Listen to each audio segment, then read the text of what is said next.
अस्सलामुअलैकुम। पेशे खिदमत है रोलुका कहानी का अगला हिस्सा। हकीम वकार और रोलुका एक बहुत ज़रूरी और अहम मरीज़ को देखने चले गए थे। वो मरीज़ दिल्ली से कुछ दूर एक राजा का रिश्तेदार था। राजा अपनी ताकत के बलबूते पर उन्हें अपने कारिंदों के ज़रिए बुलवा सकता था, मगर राजा ने ऐसा नहीं किया था, बल्कि बहुत आजिज़ी और इल्तिजा करके हकीम वकार को बुलवाया था।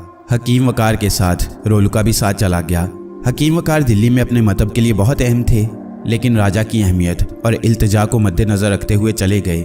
राजा की मर्जी थी कि रोलुका और हकीम वकार चंद दिन मजीद अपना क़याम करें, मगर हकीम वकार माजरत करके तीसरे दिन वापस रोलुका के साथ अपने मतब में आ गए। मतब में आते ही मतब के एक अहम कारिंदे ने उन्हें एक डायरी दी, जिसे एक दिन एक शख्स एक रात इंतज़ार करके जाते हुए दे गया था। डायरी में उसकी ज़िंदगी के मुकम्मल हालात व वाक़यात दर्ज थे। चंद सफ़ात पढ़ने के बाद हकीम वकार ने वो डायरी रोलुका को दे दी, क्योंकि डायरी में दर्ज हालात वाक़यात रोलुका के लिए थे। डायरी के अलावा एक अलग से कागज़ था जिस पर लिखा था, हकीम साहब, मैं एक दिन और एक रात इंतज़ार के बाद बहालत मजबूरी जा रहा हूँ। काश कि मेरे बस में होता कि मैं आपसे मिले बगैर नहीं जाता, मगर अफसोस सद अफसोस कि कभी कभी इंसान की हर ख्वाहिश पूरी नहीं होती। मैं आपकी शोहरत और कई अमली वाक़यात के पेश नज़र हाजिर हुआ था। मुझे उम्मीद है कि आप मेरी मदद फरमाएंगे। मैं बेइंतहा बलवान शक्ति का मालिक होते हुए भी कुछ ना होने के बराबर हूँ। मैं खुद अपनी नज़रों में हकीर बन गया हूँ। पल पल लम्हा लम्हा का सुकून मुझसे दूर हो गया है।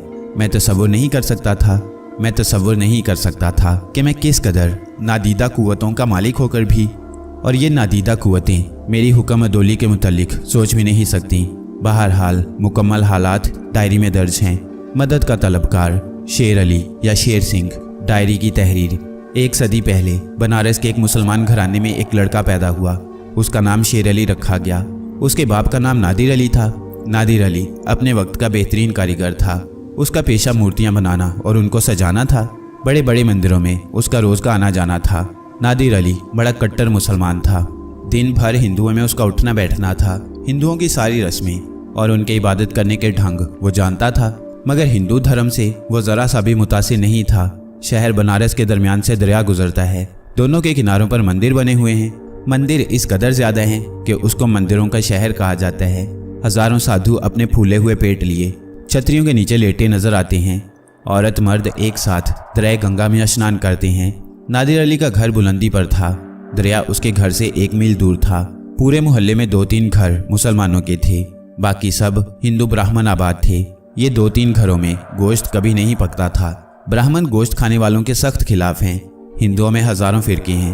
ब्राह्मण भी कई किस्म के हैं। एक ब्राह्मण गोश्त बड़े शौक से खाता है, मगर दूसरा इससे शदीद नफ़रत करता है। मैं जिस ज़माने का जिक्र कर रहा हूँ, उस ज़माने में गोश्त खाने वाले ब्राह्मण बहुत कम थे। नादिर अली की ससुराल जौनपुर में थी। जौनपुर में वो जब भी आता था खूब दिल भर कर गोश्त खाता था। शेर अली की पैदाइश जौनपुर में हुई, मगर पैदाइश के बाद वो बनारस आ गया। बनारस में माहौल हिंदुओं का था। कानों में हर वक्त घंटियों की आवाज़ें आती रहती थी और नाकूस की बेसुरी आवाज़ थी। हर तरफ साधु त्रिशूल उठाए फिरते नजर आती थी।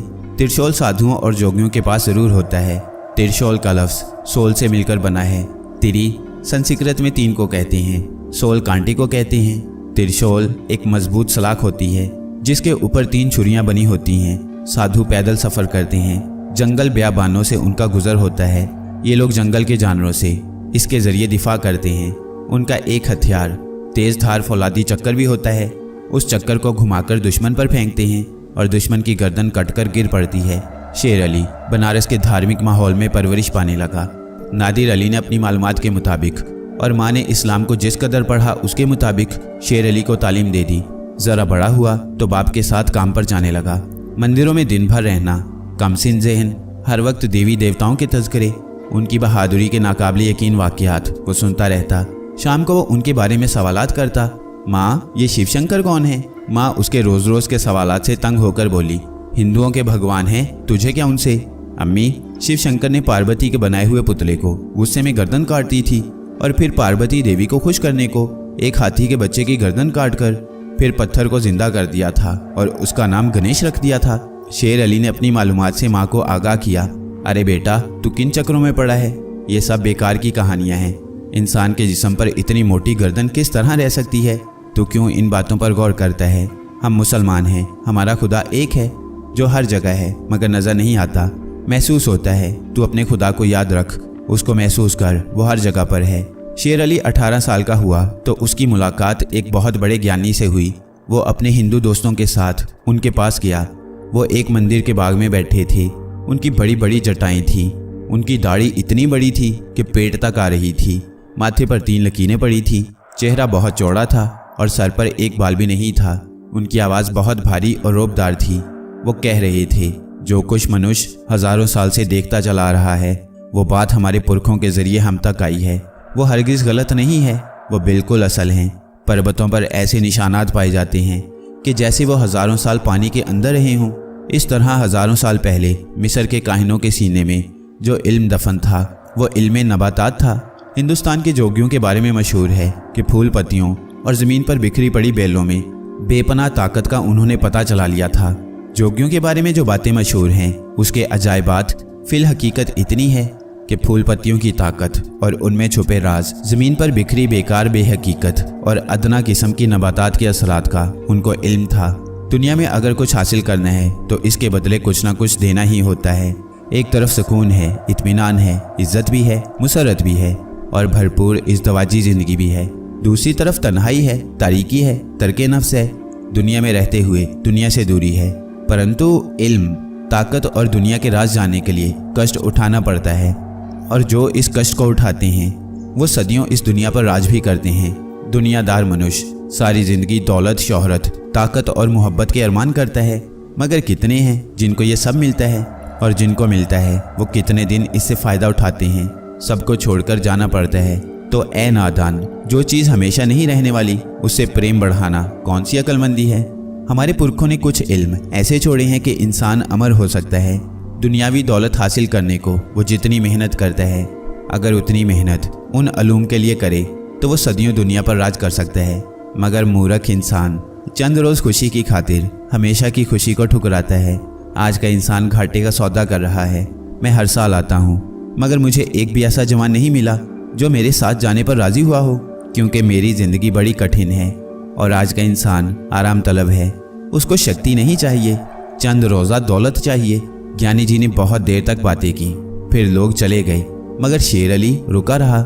सबके जाने के बाद ज्ञानी ने शेर अली से पूछा, बालिक तेरी क्या इच्छा है, क्यों रुका हुआ है? स्वामी जी, मैंने आपकी बातें अपने दिल के अंदर उतार ली हैं, मेरी तरफ कुछ नज़र करें।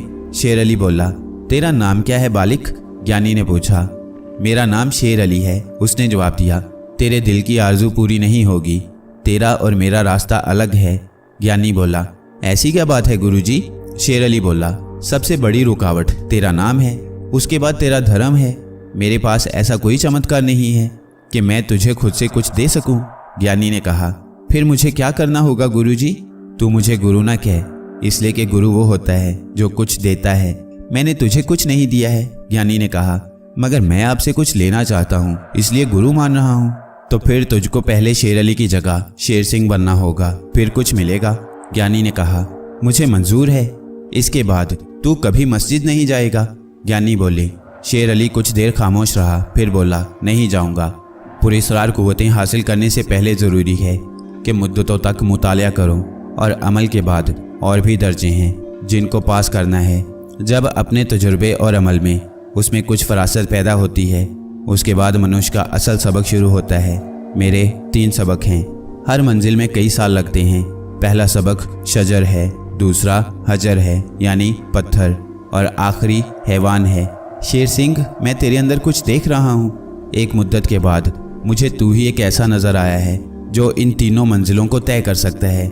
मेरे पास कोई मुबहिम और धुंधला फ़लसफ़ा नहीं है, मेरे पास एक ताकतवर फ़न है जिसको लोग जहालत से जादू कहते हैं। मैं अपने फ़न को इंसानों पर आजमाता हूँ और अपने फ़न के नताइज और असरात को चश्मे खुद देख भी लेता हूँ।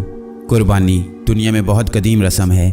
जादूगर कुर्बानी करते हैं, ज़रूरत पर इंसानी कुर्बानी भी करते हैं, मगर मेरे पास ऐसी बात नहीं है। मेरा इल्म किसी कुर्बानी का तलबगार नहीं है, ये सिर्फ इर्तकाज़ और लगन चाहता है। इसके बोल बहुत आसान और दिल के अंदर पड़ने वाले हैं। शेर अली का दिमाग गैर मामूली पुरस्कार ताकतों को हासिल करने के खबत में किसी हद तक माऊफ हो चुका था और हर किस्म के माकूल और फितरी ख्यालात की अहलियत और सलाहियत खो चुका था। माहौल और हिंदू दोस्तों की सोहबत ने उस पर बहुत असर डाला था। वो बोला, गुरु आप तो अंतर्यामी हैं, दिलों का हाल भी जानते हैं। क्या मैं कामयाब हो सकता हूँ? क्या आपका इल्म मेरे अंदर आ सकता है? मैंने पहले कहा है कि तेरे अंदर मुझे वो नज़र आ रहा है जो इस शक्ति के लिए ज़रूरी है। मैं जो जानता हूँ ईमानदारी से तुझे दे दूंगा, परंतु उसको रखना और संभालना तेरा काम होगा। अगर रख सका तो सदियों चलेगा, ना रख सका तो सब वक्त के साथ साथ खत्म हो जाएगा। गुरु मैं आपके हुक्म पर चलूंगा। शेर अली ने गर्दन झुकाकर अदब से कहा, मुझे पता है तेरे अंदर तड़प है, तू ज़रूर अपनी मंजिल पर पहुंच जाएगा, मगर पूरी बात बताना मेरा फ़र्ज़ है। किसी फ़न की तालीम देने और लेने में दोनों फ़रीक़ का मुखलिस और ईमानदार होना ज़रूरी है। अगर गुरु में खुलूस की कमी है तो फ़न में भी कमी हो जाएगी। तुझे बताना ज़रूरी है कि ये फ़न और शक्ति वो नहीं है जो आम तौर पर जादूगरों के पास होती है। इस शक्ति का कोई वीर नहीं होता। इस शक्ति का वीर वो खुद होता है जो इसको करता है। मनुष्य अपनी शक्ति को बाहर लाता है। भगवान ने इंसान को इतनी ज़्यादा ताकत दी है कि वो सब कुछ किसी की मदद के बगैर कर सकता है, अगर उसको अपनी शक्ति को इस्तेमाल करने का ढंग आ जाए। पुरस्कार ताकतों को अपना गुलाम बनाने वाले खुद उन ताकतों के गुलाम होते हैं। वो उनकी मर्जी के बगैर कुछ नहीं कर सकते। हर मुकाम पर उनको भीड़ की ज़रूरत होती है। अगर वो इसका इंतज़ाम ना कर सकें तो वो खुद भीड़ बन जाते हैं। दूर से बड़ी सुंदर नज़र आने वाली बड़ी कठिनाइयों में होते हैं। दूसरे उनको खुद से बड़ा और बेहतर ख्याल ज़रूर करते हैं, मगर वो खुद गर्दाब में होते हैं। इसके बावजूद हर दौर में जादूगर रहे हैं। मुझे दुनिया के तमाम मज़ाहिब के बारे में मालूम नहीं, लेकिन जहाँ तक मालूमात का ताल्लुक़ है हर मज़हब ने जादू की हकीकत को माना है। मगर मेरा फ़न कुछ अलग ही चीज़ है। इसको हासिल करने के तकाज़े भी कुछ और हैं। ये फ़न कब्रिस्तानों में नहीं मिलता, ना ये किसी मरघट में लंबे लंबे जाप करने से हासिल होता है। इस फ़न के हासिल करने वाले को कोई तंग नहीं करता, कोई भीड़ तलब नहीं करता। मगर इसका मतलब तो ये ना समझना कि ये तो बहुत आसान काम है। मनुष्य खुद जब अपने आप को भीड़ करने को कहता है तो समझ ले कि काम कितना मुश्किल हो जाता है। मगर आसान बात यह है कि इंसान खुद को उस कड़ी आजमाइश में खुद डालता है और बर्दाश्त करता है। वो अगर चाहे तो भाग जाए, उसको रोकने वाला कोई नहीं होता, कोई मजबूर नहीं कर रहा होता, लेकिन वो जमा रहता है और इर्तिकाज़ की मंजिल तय करता है। ये काम चंद रोज़ा नहीं है, बल्कि सालों की मुद्दत दरकार होती है। इंतहाई रूहानी तकमील हासिल करने की कुव्वत और सलाहियत भगवान ने हर शख्स को दी है। मैं नहीं कहता, बल्कि ये नज़रिया बहुत कदीम है। कोई इसकी इब्तदा का ज़माना मालूम नहीं कर सकता। दुनिया के तमाम मज़ाहिब में इसको माना गया है। इस्लाम में इंसान के दिल को काबा और खुदा का घर कहा गया है। इंजील में हज़रत ईसा अलैहिस्सलाम के ये अल्फाज हैं कि खुदा की सल्तनत हमारे अंदर है। इस तरह दुनिया के हर मज़हब में मुख्तलिफ ज़मानों में मोजज़े और करामात दिखाए हैं। वो उनकी रूहानी तकमील का नतीजा थी, लेकिन उनके अलावा भी लोग गुजरे हैं जो अपने अंदर ऐसी ही कुव्वतें रखते थे। वो भी अजीबोगरीब कमालात दिखा सकते थे। तुम उनको क्या कहोगे? मैंने आज जो कुछ कहा वो तेरे सबक का इब्तदाई हिस्सा है। इंसान अगर ज़हनी तौर पर किसी काम पर राज़ी ना हो तो वो काम पूरा नहीं कर सकता। अभी तुम जहन को मेरी तरफ लगाओ और मेरी बातों पर गौर करो। तुम पर किसी का दबाव नहीं है। मैं तुमको अपनी तरफ लाने की कोशिश नहीं करूँगा। तुम आज़ाद हो। तुम्हारा जहन और दिल अगर मेरी बातें कबूल करता है तो मैं तुम्हें अपना चेला ज़रूर बनाऊँगा। दूसरी सूरत में तुम मेरे पास पलटकर हरगिज़ ना आना। शेर अली वापस आ गया, मगर उसके जहन में गुरु की बातें गर्दिश करती रहीं। ये कौन सा फ़न है कि कोई भीड़ नहीं मांगता और इसको हासिल करने वाले पर कोई दबाव नहीं होता, इसका कोई वीर नहीं होता। ये कैसी शक्ति है? वह दिन भर कभी सोया कभी जागा, मगर उसके कानों में गुरु की आवाज़ आती रही। वह दूसरे दिन फिर गुरु के सामने था। ज्ञानी ने उसको मुस्कुराकर देखा और बोले, तेरी ज्वाला मैं देख रहा हूँ। शेर अली खामोश रहा तो वह फिर बोले, अपने माता पिता के बारे में बता, वो तुझको मेरे साथ जाने देंगे? मैं उनको राज़ी कर लूँगा। अगर राज़ी ना हुए तो भी मैं साथ जाऊँगा। मेरा मन कहता है मैं अपने मन के कहने पर चलूँगा। शेर अली ने कहा, मैं जहाँ रहता हूँ वहाँ पर इस दुनिया का मनुष्य नहीं रह सकता। बर्फ़ का ढेला बन जाएगा। हिमालय पहाड़ पर सिर्फ बर्फ़ होती है। उसके गारों में सर्दी इस कदर ज़्यादा होती है कि आदमी खुद बर्फ़ बन जाता है। उस सर्दी को बर्दाश्त करने के लिए पहले शरीर को तैयार करना पड़ता है, फिर ख़ास किस्म की जड़ी बूटियों को खाना होता है, और वो भी तेरे सबक का एक हिस्सा होगा। अगर मनुष्य का शरीर तंदुरुस्त होगा तो दिमाग भी पूरी तरह काम करेगा। इसलिए ज़रूरी है कि तू खुद को उस बर्फ़ानी माहौल में रहने के काबिल बनाए, और जब मैं देखूंगा कि तू वहाँ पर रहने के काबिल हो गया है तो फिर तेरा असल सबक शुरू होगा और वो तुझे अकेले करना होगा। तेरी मदद मैं ज़रूर करूँगा, रास्ता बताऊँगा, मगर मंजिल पर जाना तो तुझे ही होगा। कल से तू मेरे पास सवेरे आएगा और शाम तक रहेगा। शेर अली रोज़ मंदिर में आने लगा। वो सुबह आता और शाम तक मंदिर में रहता। उसकी माँ को फिक्र हो गई, लड़का रोज़ सुबह से शाम तक गायब रहता है, कि कुछ पता तो करो कि क्या करता है। अरे नेक वक्त जाएगा कहाँ, किसी न किसी मंदिर में रहता होगा, उसके सारे दोस्त ही हिंदू हैं। नादिर अली ने जवाब दिया, मगर हम तो हिंदू नहीं हैं। बीवी ने जवाब दिया, मगर क्या करें, हमारी रोज़ी भी इन मंदिरों में है। मैं खुद सारा दिन मंदिरों में काम करता हूँ, तो क्या मैं हिंदू हो गया हूँ? वो भी मेरा बेटा है, उस पर भी कुछ असर नहीं होगा। नादिर अली बोला, तुम पुख्ता उम्र के आदमी हो, अपना अच्छा बुरा समझ सकते हो, कुछ अपने दीन के बारे में जानते हो, कुछ तुम्हारे बुजुर्गों ने तुम्हारे कान में डाला है। मगर शेर अली बच्चा है, उसकी तो दीनी तालीम भी पूरी नहीं है, उसको कोई भी बहका सकता है, अपनी मर्जी पर चला सकता है। बीवी ने कहा, हाँ तुम्हारी ये बात समझ में आती है। नादिर अली बोले, तुम उसका सारे दिन घर से बाहर रहने पर पाबंदी लगाओ, जरा सख्ती करो कि वो घर में रहे। सारा दिन मंदिरों में ना जाने क्या क्या खाता होगा, ना हराम का पता ना हलाल का पता। बीवी बोली, अब कहाँ है वो? नादिर अली ने पूछा, मुझे क्या पता, वो तो सवेरे ही निकल जाता है, जैसे किसी ड्यूटी पर जा रहा हो। बीवी ने जवाब दिया, अच्छा शाम को उससे बात करूंगा। नादिर अली बोले, बात ज़रा नरमी और मोहब्बत से करना, एक तो तुम ज़रा सी बात पर गर्मी खा जाते हो, लड़का है। बीवी बोली, तुम्हारी मोहब्बत उसको बिगाड़ रही है, तुम्हारी वजह से मैं खामोश रहता हूँ। अब कहती हो नरमी से बात करूँ, मोहब्बत से बात करूँ, तो फिर तुम में और मुझ में फ़र्क क्या रह गया? मैं बात अपनी तरह करूँगा, अगर तुमको अच्छा नहीं लगता तो तुम खुद ये काम करो, मैं नहीं करता। नादिर अली बोला, बस हो गई शुरू। मेरा मतलब ये था कि औलाद पर ज़्यादा सख्ती भी ठीक नहीं होती, बगावत के जरासीम पैदा करती है, और अगर ये जरासीम एक बार पैदा हो जाएं तो फिर ख़त्म नहीं होते। बीवी ने कहा, औलाद के दिल में बाप की इज्जत और रुतबा माँ पैदा करती है। जो औरत अपने शौहर की इज्जत करती है, उसकी औलाद भी बाप की इज्जत करती है। इज्जत की बुनियाद औरत रखती है। नादिर अली ने कहा, मैंने तुम्हारी इज्जत कब नहीं की? मेरे मैके की सहेलियाँ मुझसे कहती हैं, तेरा आदमी तो आधा हिंदू है, मूर्तियाँ बनाकर सजाता है और उनकी कमाई खाता है, मगर मैंने तुमसे ये कभी बात नहीं कही। मेरे सर पर कुदरत ने जो ताज रखा है, मैं उस पर खुश हूँ। तुम क्या करते हो, किस तरह घर का खर्च चलाते हो, मैंने इतराज़ नहीं किया। किया तो ये किया है, क्या ये तुम्हारी इज्जत नहीं है? हाँ, तुमने कभी एतराज़ नहीं किया, मैं मानता हूँ, तुम बुरा ना मानना, मैंने तो ऐसे ही कह दिया था। मेरा मतलब तुम्हारा दिल दुखाना हरगिज़ नहीं था। रही तुम्हारी औलाद से मोहब्बत, तो ये भी एक कुदरती अमर है, माँ अपनी औलाद से मोहब्बत करती है। नादिर अली ने बात बनाई। शेर अली रात को घर वापस आया तो माँ बाप उसके इंतज़ार में थे। माँ ने खाना खिलाया और फिर वो उसके पास बैठ गई और बोली, बेटा तुम रोज़ाना सुबह घर से जाते हो और रात को आते हो, क्या कोई काम करते हो? हाँ, काम ही करता हूँ। शेर अली ने कहा, क्या काम करते हो, मुझे तो बताओ। अभी मैं अपने गुरु से काम सीख रहा हूँ। बेटा तुम दिन भर मंदिरों में रहते हो, मगर तुम ये हरगिज़ ना भूलना कि तुम्हारा ताल्लुक़ किस मज़हब से है। तुम्हारा मज़हब अफजल तरीन मज़हब है। यूँ तो हर मज़हब वाला अपने मज़हब को अच्छा और अफजल ख्याल करता है, अगर ऐसा ना होता तो वो उस पर कायम ही क्यों रहता।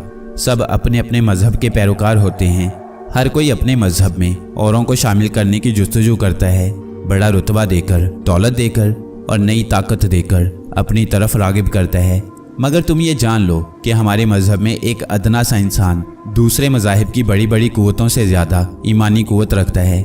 दूसरे मज़ाहिब की सबसे ज़्यादा कुव्वत जहाँ ख़त्म होती है, वहाँ से हमारी कुव्वत शुरू होती है और उस वक्त उसकी इंतहा नहीं होती।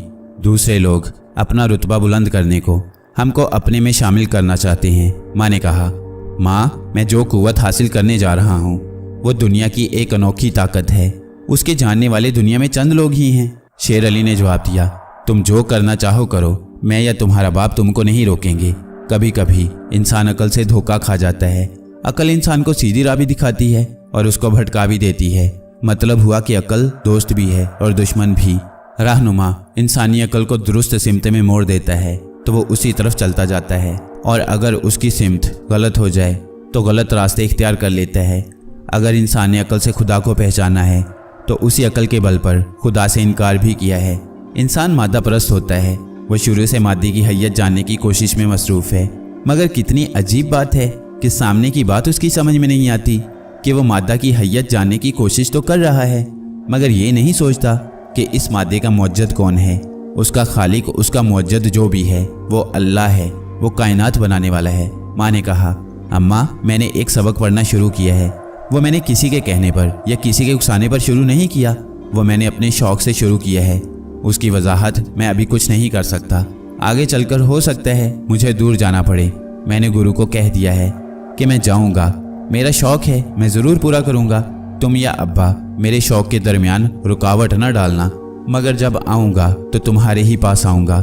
मैंने जो रास्ता पकड़ा है वो ठीक समझकर ही पकड़ा है। शेर अली ने जवाब दिया, मैं तेरे अब्बा को बता दूंगी और अपने सीने पर भी पत्थर रख लूँगी, मगर तू ऐसा कुछ न करना कि मुझे मरने के बाद खुदा के सामने शर्मिंदा होना पड़े। वैसे तू मेरी तरफ से आज़ाद है। और शेर अली गुरु के पास जाने लगा। गुरु ने कहा, जहाँ पर अकल की हदें ख़त्म होती हैं, मेरा इल्म और फ़न वहाँ से शुरू होता है। इंसान के अंदर एक कायनात भगवान ने रखी है, मगर इंसान उससे वाकिफ़ नहीं है। इंसान के दिमाग को देख लो, वो सिर्फ 2-3% उसको इस्तेमाल करता है और पूरी ज़िंदगी गुजार देता है। इस 2-3% से वो कितने काम करता है। अगर पूरा दिमाग इस्तेमाल करे तो फिर वो क्या नहीं कर सकता। इस दुनिया में हज़ारों अजूबे तुम देख सकते हो, ये सब इंसानी अकल के हैं। हज़ारों हुनर लोगों के पास हैं और थे, कुछ वो अपने साथ ले गए। वो कंजूस थे, उन्होंने अपना इल्म हुनर किसी के सुपुर्द नहीं किया। मैं भी ऐसा ही था, मगर वक्त ने मुझे समझाया कि मैं गलती पर हूँ और मैं पहाड़ों से उतरकर तुम्हारे जैसी की तलाश में आने लगा। मगर आज के मादा परस्त और कमज़ोर जहन के मालिक लोगों में मुझे कोई नहीं मिला। तुम में कुदरती तौर पर वो सलाहियत मैंने पाई है और मेरा मन करता है कि तुमको अपना फ़न सौंप दूँ। इसलिए मैं तुम्हारी बुनियाद इतनी पुख्ता कर देना चाहता हूँ कि तुम किसी तरह आगे की कठिनाइयों से घबरा ना जाओ।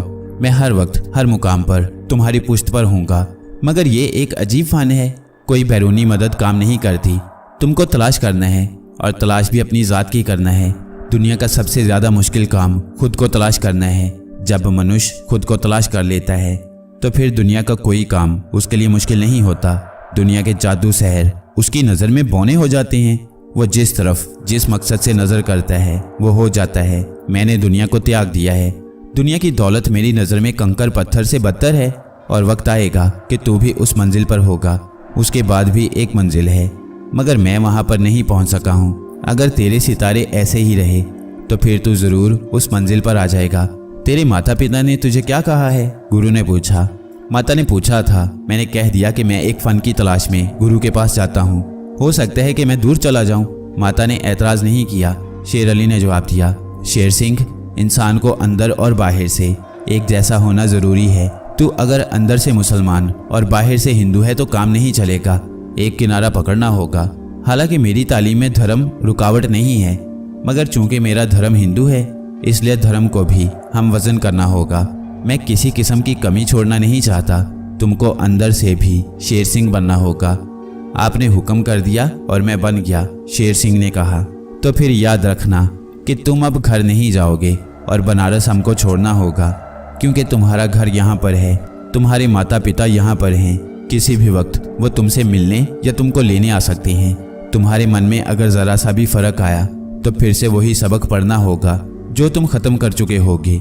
इसलिए ज़रूरी है कि तुम दूर दूर रहो, जहाँ तुमको और मुझे कोई ना जानता हो। गुरु ने कहा, वक्त की गर्दिश हज़ारों साल से एक ही तरह है। अंधेरे और उजाले का खेल रोज़ होता है, रात के बाद दिन और दिन के बाद रात। ये एक मिकान की अमल है। मेरी नज़र के सामने दूर तक फैला हुआ रेगिस्तान था और आसमान पर तारे नज़र आ रहे थे। चांदनी रात थी और चांद की ख्वाबावर रोशनी ताहद्दे नज़र तक रेत का समंदर था। गुरु के आखिरी अल्फाज मैंने सुने थे और मेरी नींद ने मुझे दबोच लिया था। मैं किसी सहरा में था। सहरा का अपना एक हुस्न होता है, उस हुस्न के कदरदान दुनिया में कम हैं। लोग इंसानी जंगलों में रहना चाहते हैं, मगर मुझे यहाँ पर कोई कमी मालूम नहीं हो रही थी। कोई खौफ, किसी किस्म का डर मेरे अंदर ना था, ना ये फिक्र थी कि मैं कहाँ हूँ। हाँ, ये ज़रूर जानता था कि क्यों हूँ। मेरे लिए जो ज़रूरी था गुरु ने मुझे बता दिया था। मुझे आने वाले वक्त की फ़िक्र नहीं थी। ज़िंदगी को कायम रखने के लिए जो अशिया दरकार होती हैं उसकी भी फ़िक्र नहीं थी। मैं अंदर से मसरूर था। मेरी सोच का अंदाज बदल रहा था। चांदनी ने सहरा को दूर तक रोशन कर रखा था। दूर से कोई आ रहा था, वो गुरु थे। उन्होंने आते ही मुस्कुराकर पूछा, कैसा लग रहा है? अच्छा लग रहा है, मैंने जवाब दिया। कुछ फ़र्क यहाँ पर तुझे आकर लगा है? गुरु ने पूछा। हाँ, मेरा दिमाग दूर दूर तक देख रहा है, अंदर कोई सवाल नहीं है। जैसे ये सब मुझे पता था, ऐसा ही होता था। मेरी सोच के खिलाफ कुछ नहीं हुआ। मैंने कहा, ये सहरा दुनिया का सबसे बड़ा सहरा है और ये मुकाम जहाँ तू है, यहाँ पर शायद इंसान आज तक आया ही नहीं। यहाँ जो सुकून है वो किसी मैदानी इलाके में नहीं है। ये पहली मंजिल है। इस उजाड़ और बेआब के सहरा में तुझे दरख्त उगाने हैं, फूल खिलाने हैं। दरख्त और पौधे तो पानी से पैदा होते हैं। यहाँ पर तो दूर दूर पानी का नामो निशान नहीं है। फिर दरख्त और फूल क्यों कर पैदा होंगे? मैंने कहा, पानी से दरख्त और पौधे तो सब उगाते हैं, सब तेरे जैसे नहीं हैं। बड़े लोगों की बड़ी बात होती है। तेरे उगाए दरख्तों को पानी की ज़रूरत नहीं है। तो जब चाहेगा फूल खिलेंगे। यही तो तेरा फ़न होगा। तेरा पहला सबक शजर है। इस फ़न से तू ये काम अंजाम देगा। तेरी मेहनत और लगन बता देगी तू कौन है, कब ये काम अंजाम दे सकेगा। फिर गुरु ने एक पुड़िया निकाली, उसमें चंद दाने पड़े हुए थे। एक दाना उठाकर वो बोले, ये एक बीज है बहुत बड़े दरख्त का। ये छोटा सा बीज है। इस दरख्त को बरगद कहते हैं। इसको अगर यहाँ पर उगाया जाए तो ये दरख्त नहीं बन सकता, मगर तू इसको दरख्त बना सकता है। मैं तुझे बताता हूँ इसका तरीक़ेकार क्या है। तू तैयार है? गुरु ने पूछा। हाँ, मैं तैयार हूँ। अभी तुम इसको भूल जाओ और सिर्फ ये याद रखो कि तुम कुछ करने जा रहे हो और वही करने तुम आए हो। पालती मार लो और ज़मीन पर नज़र गाड़ लो और दिल में सिर्फ काम के बारे में सोचो। दुनिया की कोई बात हरगिज़ दिल में ना लाओ। मैं तुम्हारे पास हूँ, मगर तुम मुझे भी भूल जाओ। सिर्फ इस पर ध्यान लगाओ कि तुम एक काम करने आए हो, वो तुमको करना है। दिन हो जाए, धूप आ जाए, आंधी आ जाए, तूफान आ जाए, तुम किसी तरह ध्यान नहीं दोगे। ये कैफियत चंद घंटे भी हो सकती है और कई साल भी रह सकती है। जब तुम्हारा तन मन सब इस तरफ हो जाएगा तो मैं तुमको जगा दूंगा। और गुरु वापस चले गए। मैं पालती मारकर बैठ गया और ध्यान में लग गया। मुझे नहीं पता कि दिन कब निकला और फिर शाम कब हुई और रात कब हुई। रात को गुरु ने मुझे आवाज़ दी। मैंने आंखें खोलकर देखा। गुरु के हाथ में कोई बर्तन था। वो बोले, शरीर की मशीनरी चलाने को ईंधन की ज़रूरत होती है। ये तेरा ईंधन है, ये खा ले और फिर ध्यान करना। और गुरु वापस चल दिए। मैंने बर्तन से गुरु की लाई सौगात खाना शुरू कर दी। पता नहीं वो क्या था। कभी दूध का मज़ा आता था, कभी गोश्त सब्जी लगता था, नमक ज़रा भी नहीं था, मगर खाने में बुरा नहीं लगता था। मैंने पूरा बर्तन खाली करके रख दिया। उसके खाते ही मेरे बदन में तवानाई सी आने लगी। भूख और प्यास दोनों ख़त्म हो गई और मैं फिर अपने ख्यालात में गर्क हो गया। मुझे नहीं पता कि मैं कितने दिन इसी हालत में रहा। मुझे फिर गुरु की आवाज़ ने होशियार किया। मैंने आंखें खोल दी और गुरु को देखा। गुरु के हाथ में कागज़ में लिपटा हुआ एक पैकेट था। उस पैकेट में क्या था पता नहीं। गुरु के होंठों पर मुस्कुराहट थी, चेहरे पर इत्मीनान भी नजर आता था। तेरे ध्यान की मंजिल गुजर गई, तो उस मंजिल में सफल हो गया। तेरी ये पहली मंजिल थी। इसमें ही अंदाज़ा करना होता है कि मनुष्य के अंदर कितनी शक्ति है। तेरे अंदर बहुत बर्दाश्त है, तो दूसरी मंजिल भी पार कर जाएगा। ये मंजिल पहली से ज़्यादा सख्त है। इसमें तेरी यकसुई और तवज्जो की ज़्यादा ज़रूरत है। ज़रा सा भी अपने आप को किसी तरफ ना जाने देना। याद रख, यहाँ पर ज़िंदगी और मौत का खेल है। यूँ तो तेरी ज़िंदगी अब मौत से करीब होकर कई बार गुजरेगी, मगर याद रखना कि ज़िंदगी अगर मौत के करीब से गुजर जाती है तो ज़िंदगी का हुस्न और बढ़ जाता है। ज़िंदगी में और ज़्यादा दिलकशी आ जाती है। मैं देख रहा हूँ कि तेरे अंदर एतमाद का दरिया उबल रहा है। तू ज़रूर इस मंजिल को अबूर कर जाएगा। ये आखिरी नहीं है, इसके बाद भी बहुत कुछ है और इल्म का ख़जाना तेरे सामने खुला हुआ है। अब मैं तुझे कुछ बोल बताता हूँ। तो इर्तिकाज़ के समुंदर में डूबकर और नज़रें इन आम की गुठलियों पर जमा कर उन बोलों को मुतवातिर बोलता रहेगा। ये बड़ा मुश्किल मरहला है। ज़रा सी चूक बड़े नुकसान का बायस हो सकती है। तुझे भटकाने कोई नहीं आएगा। तेरे इर्द गिर्द सैकड़ों मील तक इंसान का वजूद नहीं है। इंसानों के अलावा भी कुछ अनासिर ऐसे हैं जो तेरे इर्तिकाज़ को तोड़ना चाहेंगे, इसलिए कि हर कोई अपनी हुकूमत चाहता है। तेरी बड़ाई उनको कब पसंद आएगी? उनके लिए मैं तेरे करीब हूँ। इस मंत्र के पढ़ने को तेरे लिए ये खास किस्म की तेरी खुराक है। इसको खा जा। और अब मैं जाता हूँ। गुरु ने ये कहा और वापस चले गए। मैंने गुरु की हलवा नुमा चीज़ खा ली। उसका जायका बहुत अलग था। उसके बदन में जाते ही मुझे हरारत का एहसास होने लगा। उसकी गरम गरम लहरें मेरे दिमाग की तरफ आने लगीं। कुछ देर ये कैफियत रही, फिर मैं पुरसुकून हो गया। मेरा जिस्म तवानाई महसूस कर रहा था। मुझ पर मौसम का कुछ असर नहीं था। मैं एक खुली चट्टान पर बैठा था। ये चट्टान ज़मीन से ज़्यादा बुलंद नहीं थी। दूर दूर किसी हरियाली का नामो निशान नहीं था। मेरे सामने रेत का समुंदर था। आसमान पर परिंदे तक नजर नहीं आते थे। मुझे तन्हाई का जरा एहसास नहीं था, बल्कि ये तन्हाई मुझे अच्छी लग रही थी। हालांकि मुझ पर अब तक सारी हकीकत मुनकशिफ नहीं हुई थी। मैं जो कर रहा हूँ उसके बदले मुझे क्या मिलने वाला था। गुरु ने कुछ नहीं बताया था और मैंने भी नहीं पूछा था। इसकी ज़रूरत भी क्या थी। मैंने तो खुद को गुरु के हवाले कर दिया था। जिंदगी इसी का नाम है कि इंसान किसी का हो जाए या किसी को अपना कर ले। जब इंसान किसी का होता है तो फिर वो सोजे ज़ियां का हिसाब किताब रखता है, और अगर हिसाब रखता है तो वो पूरी तरह का किसी का नहीं हुआ। फिर उसको मैं रियाकारी कहूँगा, मगर मैं रियाकार नहीं हूँ। मैंने कुछ नहीं पूछा। मैंने एक गुठली निकाली। ये आम की गुठली थी। उसको ज़मीन पर रख दिया और उस पर नज़रें गाड़ दी और इर्तिकाज़ के समंदर में डूब गया। गुरु के बताए चंद शब्द मेरी ज़ुबान पर जारी हो गए। मुझे नहीं पता कि मेरे इर्द गिर्द कितने मौसम बदले, कितनी बारिश हुई और कितने सहराई तूफान मेरे ऊपर से गुजर गए। मेरे सामने एक आम की सूखी गुठली रखी थी। मेरा राब्ता उस गुठली से था। मेरे जुबान पर वो बोल थे जो गुरु ने बताए थे। गुठली ने अब तक कुछ नहीं किया था। मैं उसको मुखातिब करने में लगा था। मुझे एहसास हो गया था कि मैं कितना बड़ा काम करने जा रहा हूँ। ये काम मुझे हर हालत में अंजाम देना था। ये गुठली जवाब देगी, मैं उससे जवाब मांगता रहूँगा। ये मेरे इरादे की कुव्वत का इम्तिहान था। मैं गुरु के सामने शर्मिंदा नहीं होना चाहता था। मेरा इर्तिकाज़ कायम रहा। मेरे जिस्म और दिमाग में ज़रा सी कमज़ोरी ना हुई।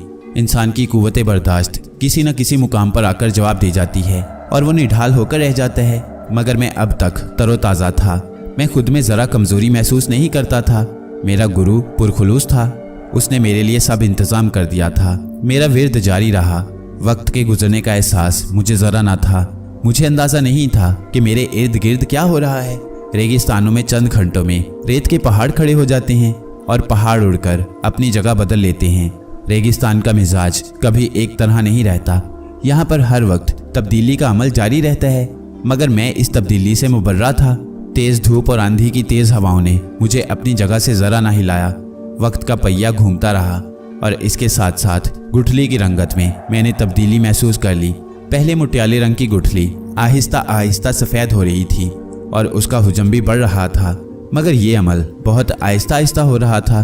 कतई तौर पर गैर महसूस अंदाज में। मेरी नज़रें चूंकि उस पर मुसलसल थीं और मेरे इंतज़ार की शिद्दत थी, इसलिए मैं उसके बदलते अंदाज को महसूस कर रहा था। अब गुठली पूरी सफ़ेद थी और एक तरफ से उसके पर्त अलग हो रहे थे। मेरे अंदाजे गर्दान में और ज़्यादा वालिहानापन खुद ब खुद आ गया था। ना जाने कब से पलकें झपकाए बगैर उसको देख रहा था। गुठली का एक तरफ से पूरी तरह मुंह खुल गया। मेरे इरादे की कुव्वत रेडियो सेट की तरह काम कर रही थी। सुई बराबर गर्दिश में थी। मेरा दिमागी रेडियो आम की गुठली की फ्रीक्वेंसी की तलाश में था। मेरी गर्दान में तेज़ी आ गई थी, मगर मुझे अब तक किसी गैर मरई और गैबी आवाज़ या इशारे का ज़रा एहसास नहीं हुआ था। मगर गुठली की हैयत और रंग बराबर बदल रहे थे। अब आधी गुठली काली नजर आती थी और आधी के दोनों पट खुल गए थे। अंदर से एक बारीक सी कोम्पल बाहर आ रही थी। फिर अचानक मुझे किसी बहुत बारीक सीटी नुमा आवाज़ का अंदाज़ा हुआ। मेरे दिल में खुशी की एक लहर सी उठ गई और ना जाने कितना वक्त गुजरा कि कोम्पल बाहर आ गई और बारीक आवाज़ भी ज़रा तेज़ हो गई। मेरे इर्तिकाज़ और गर्दानी में भी तेज़ी आ गई और कोम्पल के रंग को भी पहचान लिया। वो बिल्कुल हरा था। मैं अब खुद को अपनी मंजिल के करीब महसूस कर रहा था। हरी कोम्पल में से एक बारीक पत्ता निकल रहा था। मेरे कानों में बराबर एक आवाज़ आ रही थी। अब वो आवाज़ ज़रा भारी और साफ थी। फिर वो पत्ता पूरा खुल गया और उसकी डंडी लंबी हो गई। मैंने अपना काम जारी रखा। शायद यही इसकी ग़िज़ा थी। मुझे इसको बराबर ग़िज़ा देनी थी। इसको पौधा बनाकर दरख्त बनाना था। गुरु ने मुझे ये नहीं बताया था, मगर मेरे दिल ने यह खुद ब खुद जान लिया था और पूरी तरह महसूस कर लिया था। अब कोम्पल की डंडी पूरी तरह बाहर आ गई थी और गुठली काली होकर अलग हो गई थी और कोम्पल ने ज़मीन पकड़ ली थी और उसके पत्तों में इजाफा हो गया था। पौधा सीधा खड़ा था और उसकी लंबाई 1 फुट से ज़्यादा हो गई थी। मगर मेरी ये मंजिल ना थी। अभी उसको माली की ज़रूरत थी और मैं उसका माली था। बच्चा इंसान का हो या जानवर का, जब पैदा होता है तो बहुत कमज़ोर होता है। उसको उसकी माँ परवरिश करती है।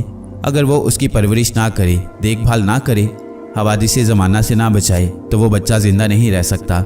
इसी तरह पौधे जब ज़मीन से बाहर सर निकालते हैं तो उनके हज़ारों दुश्मन ताक में होते हैं। माली उनकी रखवाली करता है, उनको उनकी ग़िज़ा फराहम करता है। और वो पौधे तनावर दरख्त बन जाते हैं। मैंने उस रेगिस्तान में एक आम का दरख्त लगाया था। उस दरख्त को परवरिश करना मेरा काम था। उस दरख्त की परवरिश का तरीक़ेकार और ग़िज़ा मुझे पता थी। मैं उसमें कमी करूँगा तो ये बच्चा है, कमज़ोर है, मर जाएगा। मेरे अंदर फिर से नई तवानाई आ जाती थी और मैं अपनी गर्दान को तेज़ कर देता था और मेरी निगाहों का मरकज़ तेज़ी से बढ़ता रहता था। उसकी आवाज़ मेरा दिमागी रेडियो कैच करता रहता था और वो नन्हा सा पौधा कई गज़ बड़ा हो जाता। बहुत सारे पत्ते उस पर आ जाते और हवा से हिलते तो एक आवाज़ पैदा करते। अब मेरी नज़र उसकी जड़ और तने पर रहती थी। दरख्त बराबर बढ़ रहा था। कितना ज़माना गुजरा मुझे ज़रा अंदाज़ा नहीं। मेरी खून की ग़िज़ा वो गर्दान बन चुकी थी। मेरे जिस्म में ज़रा सी थकन या कमज़ोरी नहीं थी, बल्कि दरख्त के बढ़ने के साथ साथ मेरी ताकत में भी इजाफा हो रहा था। मैं बहुत मसरूर था, जैसे कोई माँ अपने अकलौते बेटे को देखकर खुश होती है। ये तख्लीक की खुशी थी शायद, या ज़िंदगी देने की, पता नहीं। कोई डॉक्टर हकीम किसी मरते मरीज़ का इलाज करता है और उसको शफायाब कर देता है तो उसको कितनी खुशी होती है। एक मेमार एक अनोखी इमारत तामीर करता है, लोग उसकी तारीफ़ करते हैं। वो अपनी बनाई इमारत को देखकर कितना खुश होता है।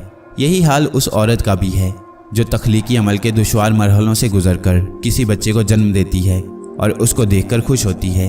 दुनिया में हज़ारों तरह से इंसान को खुशी मिलती है, मगर मेरा ख्याल है दुनिया की सारी खुशियों से ज़्यादा बड़ी खुशी तख्लीकी खुशी होती है। ये बैरूनी नहीं, इंसान की अंदरूनी खुशी है। मेरे अंदर भी यही खुशी थी। अब दरख्त का तना बहुत भारी हो गया था। उसका साया दूर दूर तक जा रहा था और मैं खुद भी उसके साए में था। वक्त की गर्दिश का मुझे हिसाब नहीं था। दरख्त के होते ही उस पर परिंदे भी ना जाने कहाँ से आ गए थे। मेरा रेडियो दरख्त की आवाज़ पकड़ रहा था। अब आवाज़ें मुबहिम नहीं थी। दरख्त ने साफ लफ्ज़ों में मेरा शुक्रिया अदा किया था और फिर कहा था, तूने मुझे नींद से जगाया और परवरिश कर दिया। इससे तेरा क्या मतलब था? तूने क्यों मेरे लिए इतनी तकलीफ़ उठाई? बोल। मुझे गुरु ने कुछ नहीं बताया था कि इस सवाल का क्या जवाब देना है, मगर फिर भी मेरी ज़ुबान पर जवाब आ गया। मैंने कहा, तू दरख्त है, इंसान नहीं बन सकता। मैं इंसान हूँ, तू मुझे दरख्त बनने का गुरु बताएगा। मैं वक्ते ज़रूरत दरख्त बन सकूँ तू बताएगा। मुझे तुझसे सिर्फ ये पता करना है। बहुत मुश्किल और बहुत रिक्कत तलब काम है, तो इस ख्याल को दिल से निकाल दे। दरख्त बोला, मैंने तेरी खिदमत सिर्फ इसलिए की है कि तू मेरे काम से इनकारी हो जाए। मैंने कहा, मैं इनकार नहीं कर रहा हूँ। इंसानी उम्र इतनी नहीं है कि वो ये इल्म हासिल कर सके। दरख्त बोला, तूने मेरे बारे में अंदाजे गलत लगाए हैं। इंसान चंद रोज़ खाना ना मिले तो मर जाता है, पानी ना मिले तो ख़त्म हो जाता है, मगर मैं ज़िंदा हूँ। कितना ज़माना गुजर गया मुझे पता नहीं। मुझे भूख प्यास नहीं लगती, मैं कमज़ोर नहीं होता। मेरे अंदर कुछ ऐसी तवानाई है कि उस पर वक्त की गर्दिश असर नहीं करती। मैं सोता नहीं। तूने मुझ में इंसानों वाली कौन सी बात पाई है? मेरे अजीम गुरु ने मेरे अंदर वो तवानाई भर दी है कि मैं ना बूढ़ा होऊंगा, ना मुझे इंसानी ज़रूरियात परेशान करेंगी। मैं वक्त के साथ साथ जवान होता जाऊंगा। इस सहरा में फूल खिलाऊंगा, तेरे साथी और उगाऊंगा और तू अपनी शाखों पर फलों का बोझ उठाएगा। मेरा यकीन और मेरा गुरु मेरे साथ हैं। मैंने तुझसे जो तलब किया है तू वो काम कर। मैंने दरख्त को जवाब दिया, हाँ, तू अपनी धुन का पक्का है। तेरा गुरु और यकीन दोनों बड़े मजबूत हैं, मगर मैं अभी उस मंजिल पर नहीं हूँ कि तुझे ये राज बता सकूँ। अगर मैं ये कहूँ कि मुझे ये राज पता ही नहीं तो भी गलत नहीं होगा, क्योंकि हर तख्लीक के कुछ असूल कायदे होते हैं। मैं वो नहीं जानता जो मेरे बड़े जानते हैं। तुमको मेरे बड़ों से रब्ता करना होगा। अगर तुम उनसे रब्ता कर सके तो तुम खुद दरख्त बनने की सलाहियत हासिल कर सकोगे। दरख्त ने कहा, मैं उनसे कहाँ रब्ता कर सकता हूँ? मैंने पूछा, तुमने जिस दरख्त की गुठली को दरख्त बनाया है, तुम उस दरख्त के पास जाओ और उससे रब्ता करो। दरख्त ने जवाब दिया, और वो दरख्त कहाँ पर है? मैंने कहा, वो दरख्त जनूब के शहर बेंगलोर के बहुत अंदरूनी इलाके में है। उस गांव का नाम भवानीपुर है। वहाँ पर एक बहुत बड़ा आमों का बाग है। बहुत कदीम कदीम दरख्त वहाँ पर हैं। उनमें ही मेरा बाप भी है। तुम मेरे बाप से रब्ता करोगे तो वो हरगिज़ तुमको कुछ नहीं बताएगा। फिर तुम उसको मेरा हवाला दोगे कि वो एक सहरा में अकेला खड़ा है, तो वो तुमसे कहेगा कि तुम उसको उसके बेटे से मिलवाओ। तुम में अगर इतनी शक्ति है कि तुम मुझे भवानीपुर जिंदा ले जा सको तो वो मान जाएगा। हर दरख्त अपनी औलाद को पहचान लेता है, फिर वो तुम्हारी बात मान लेगा और तुम उससे जो सवाल करोगे वो उसका जवाब तुमको देगा। दरख्त बोला, तुमने मेरे हर सवाल का जवाब दे दिया है और तरीकाकार भी बता दिया। तुम इनकार भी कर सकते थे, टाल भी सकते थे, या गलत रास्ता भी दिखा सकते थे। तुमने ऐसा क्यों ना किया? पहली वजह तो ये है कि हमने झूठ को देखा ही नहीं। दूसरी वजह यह है कि तुमने मेरी परवरिश की है। उस मुकाम पर जहाँ मीलों मेरी गिज़ा नहीं है तुमने मुझे दी है, और अब तक तुम ये काम कर रही हो। तुम ये काम किस तरह कर रही हो मुझे पता नहीं, मगर मैं तुम्हारा एहसानमंद तो हूँ। तुम भवानीपुर जाओगे तो मैं यहाँ पर अकेला भूख और तन्हाई से शायद मर जाऊँगा। जाने से पहले मेरा इंतज़ाम ज़रूर करके जाना। दरख्त ने कहा, मैं अभी नहीं जाऊँगा। इस मुकाम पर मुझे गुरु की ज़रूरत है। मेरा गुरु मुझे बताएगा कि मुझे क्या करना है। मेरा ये कहना था कि गुरु की आवाज़ ने मुझे चौंका दिया और मेरा इर्तिकाज़ टूट गया। मुबारक हो, गुरु ने कहा, तूने एक मंजिल सर कर ली है। अब तेरे लिए दूसरी इतनी कठिन नहीं होगी। तुझ में राब्ता करने की कुव्वत पैदा हो गई है। अब तू हर दरख्त से राब्ता कर सकता है, उनसे बात कर सकता है।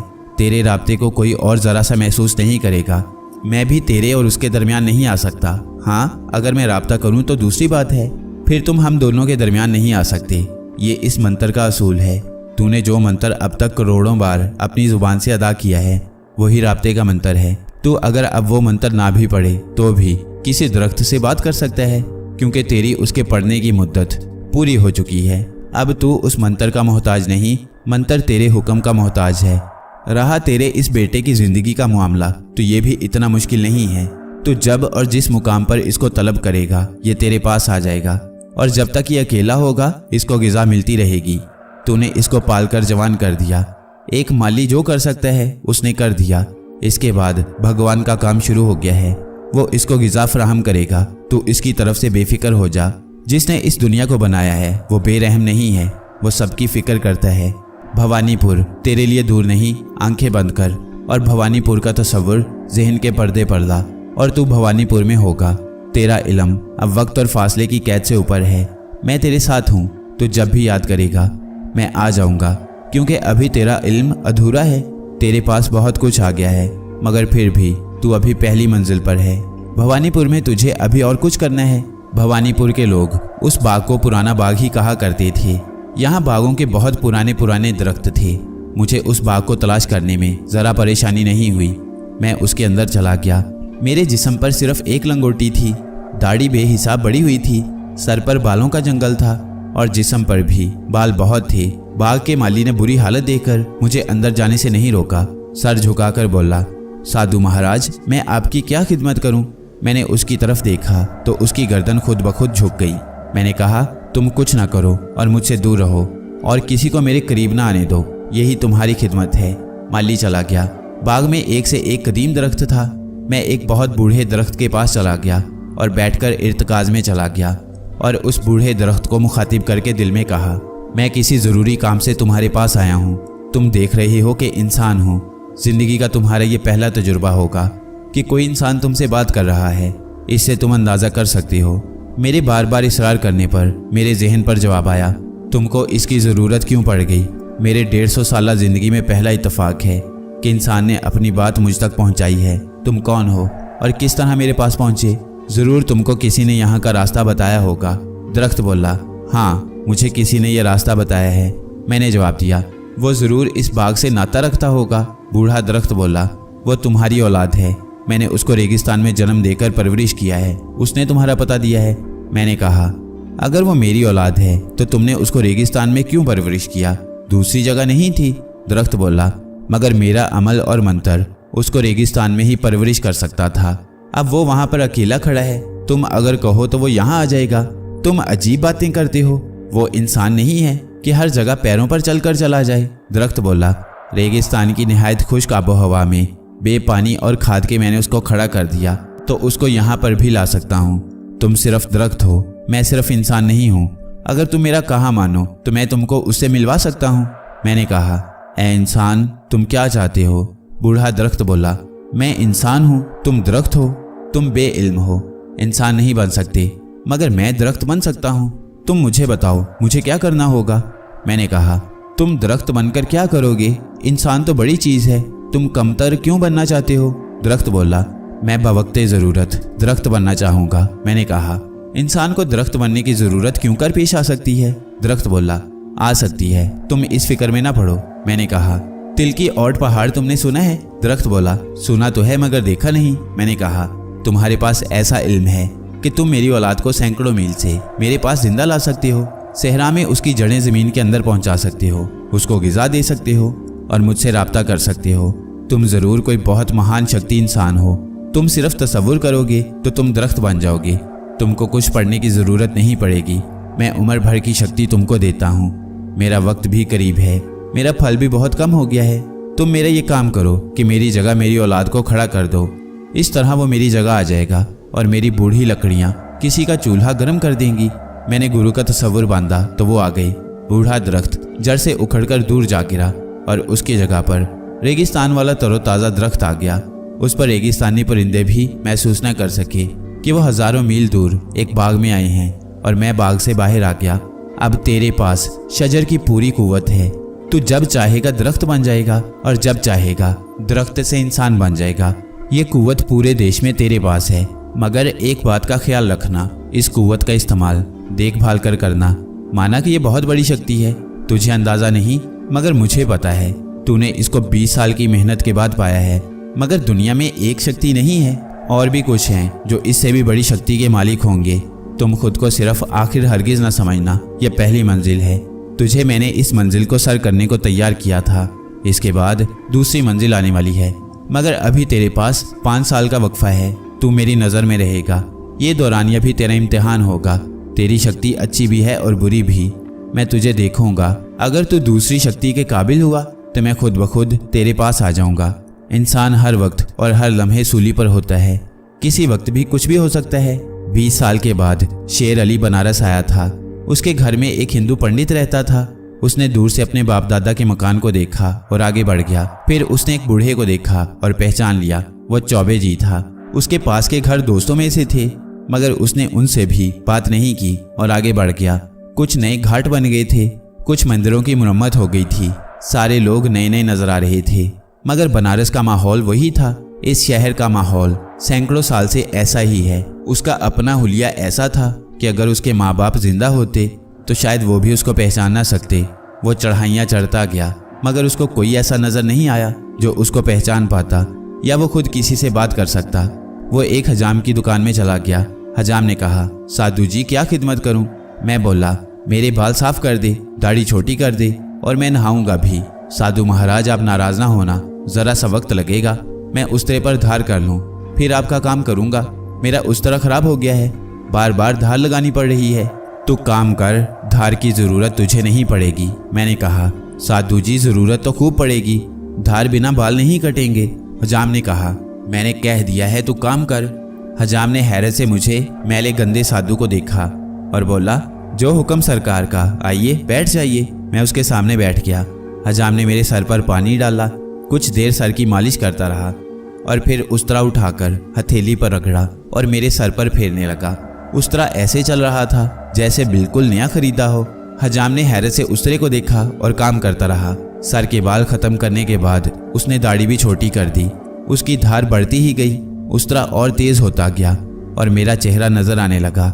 सब काम खत्म करके हजाम बोला, अब हुक्म करो तो महाराज मैं आपको नहला दूं और कुछ भी लेगा। मैंने कहा, महाराज आपके आशीर्वाद का मोहताज हूँ, मेरा काम तो खिदमत करना है, यही पुरखों ने बताया है। आप जैसों की खिदमत करने का रोज रोज कहाँ मौका मिलता है। ये तो मेरे नसीब हैं कि मैं आपकी कुछ खिदमत करूं। हजाम ने अदब से कहा, अच्छा तेरी तमन्ना है तो पूरी कर ले। और मैं नहाने के चबूतरे पर बैठ गया। हजाम दौड़कर कुएं पर गया और 2 बड़ी बड़ी बाल्टी पानी भर लाया और एक खुशबूदार साबुन उसने पेटी से निकाला। पीढ़ी लेकर मेरे पास बैठ गया। लोटा भरकर उसने मेरे सर पर पानी डाला और फिर सारे बदन पर साबुन मलने लगा। आधा घंटा वो मेरे जिस्म का पुराना जमा मैल उतारता रहा और पूरी साबुन की टिकिया उसने खर्च कर दी।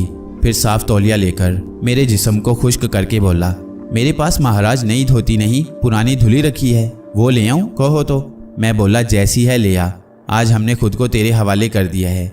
हजाम दौड़कर घर के अंदर गया और सफ़ेद धोती ले आया। मैंने धोती पहन ली और चबूतरे से उतर आया और बोला, तूने मेरा बहुत काम किया है, तेरा कोई काम है तो बता, हम कर देंगे, हिसाब बराबर हो जाएगा। देने को रकम तो हमारे पास नहीं है। महाराज मैंने रकम लेने को आपका काम नहीं किया है। जिंदगी में एक आध दफ़ा ही किसी को कोई धर्मात्मा टकराता है। मेरे नसीब हैं कि आप खुद मेरे पास आ गई हैं। दुनिया में पूरा कौन है, सब अधूरे हैं, सब में कुछ ना कुछ कमी है, किसी में कुछ किसी में कुछ। खुद को कौन पूरा कह सकता है? हल्दी की गांठ लेकर चूहा पंसारी नहीं बन जाता। इस तरह इंसान को अगर कुछ मिले तो भगवान का शुक्र अदा करना चाहिए, उस पर इतराना या गुरूर करना नहीं चाहिए। मैं कितने दिन बाद बनारस आया हूँ और कितने दिन के बाद नहाया हूँ, इसका अंदाज़ा तूने मेरे शरीर पर लगे मैल से कर लिया होगा। शरीर के ऊपर का मैल तो साबुन साफ कर देता है, मगर आत्मा पर लगे मैल को कौन साफ करेगा? मैंने कहा, आप बताएं महाराज। हजाम बोला, मनुष्य जब जन्म लेता है, इस संसार में आता है, उस वक्त उसकी आत्मा बड़ी साफ सुथरी मासूम होती है। जूं जूं उसकी उम्र बढ़ती है, वो दुनियादारी में फंस जाता है और अपनी नादानियों से अपनी आत्मा को दुनिया की आलाइशों से आलूदा करता रहता है। आत्मा पर इसी तरह मैल मिट्टी चढ़ जाता है, जिस तरह मेरे बदन पर चढ़ गया था। फिर वो गुनाहों के दलदल में इस कदर ज्यादा फंस जाता है कि वो कोशिश भी कर ले तो दलदल से नहीं निकल पाता। मगर सभी ऐसे नहीं हैं। अगर सब ऐसे होते तो ये दुनिया नरक में बदल जाती।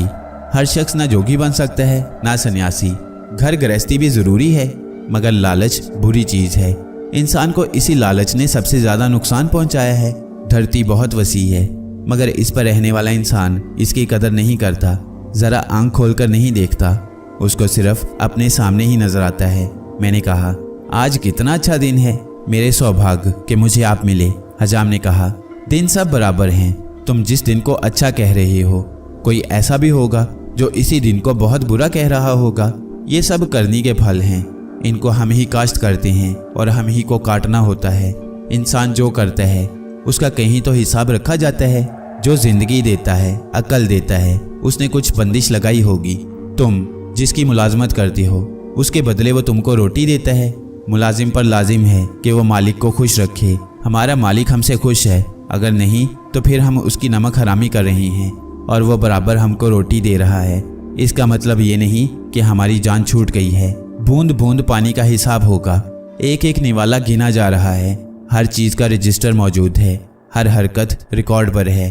तूने मेरी खिदमत खूब की, मैं खुश हुआ। अगर बनारस में रहा तो फिर आऊँगा। तेरा उस्तरा बहुत तेज है और तेरा हाथ भी रवां है, ये ऐसा ही रहेगा। अच्छा, अब हम चलते हैं। मैं हजाम की दुकान से निकलकर एक तरफ चल पड़ा।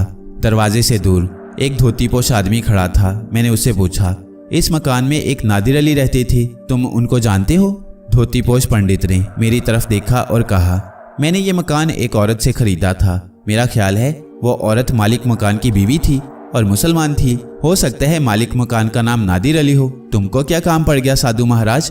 काम तो मनुष्य को पड़ता ही है, जैसे तुमसे एक काम पड़ गया है। मैंने कहा, बताओ, कर सका तो कर दूंगा। पंडित बोला, बिना परिचय के हम लोग बातें कर रहे हैं। मैं शेर सिंह हूँ, पहले कभी बनारस में रहता था, फिर चला गया और 20 साल के बाद फिर आया हूँ। 20 सालों में बनारस वैसा ही है। मैंने कहा, मैं पंडित प्रकाश हूँ, जात का पंडित हूँ, मगर काम का पंडित नहीं। मैं अपना छोटा सा कारोबार करता हूँ। मैं हंस पड़ा और बोला, बनारस का पंडित और गुजर बसर कारोबार से करता है, ये बात मेरे गले के अंदर नहीं जाती। पंडित ने मेरा मजाक समझ लिया, वो भी हंस पड़ा और बोला, है तो हैरत की बात, मेरे पुरखों ने कभी कुछ नहीं किया, दान दक्षिणा पर गुजारा रहा। बनारस शहर में भजन करने वालों की बड़ी मांग है, दूसरे शहरों से आकर लोग कमाते हैं, मगर मेरा मन ये करने पर आमादा न हुआ। मगर जन्मों की कमजोरी मेरे अंदर भी थी, मेहनत तलब काम मेरे बस का न था, इसलिए कारोबार करने लगा। और भगवान की कृपा है कि अपने परिवार का खर्च पूरा कर लेता हूँ, इसलिए ज्यादा की मुझे जरूरत भी क्या है। ज्यादा बड़ा परिवार नहीं है मेरा। पंडित प्रकाश ने जवाब दिया, अच्छे विचार हैं तुम्हारे। तुम अगर ज्यादा की तलाश करते, वो मिल जाता तो उससे और ज्यादा की तरफ जाते, और ये सिलसिला फिर रुकता नहीं, एक दफा और ज्यादा की तरफ जाने वाला भागता ही रहता है। मैंने कहा, आप इस तरफ किसको मिलने आए हैं? प्रकाश ने पूछा। हाँ, मिलने ही आया था, मैंने जवाब दिया। किससे मिलना था, मुझे बताएं, शायद मैं आपकी मदद कर सकूं। प्रकाश बोला, मुझे जिससे मिलना था उससे मुलाकात हो गई है, मैंने जवाब दिया। कौन था जिससे आपको मिलना था? प्रकाश बोला, पंडित प्रकाश उनका नाम है और वो कारोबार करते हैं। मैंने संजीदगी से जवाब दिया, क्या कहा, आप मुझसे मुलाकात करने आए थे? प्रकाश हैरत से बोला, कभी कभी ऐसा होता है, तुम्हारे लिए बाइसे हैरत है, मगर मेरे लिए नहीं। ये जिंदगी का काफिला है, इसमें कोई किसी को नहीं जानता, मगर सब एक साथ सफर कर रहे हैं। आज मैं तुम्हारे साथ हूँ, तुम मेरे करीब हो, मेरे हमसफर हो।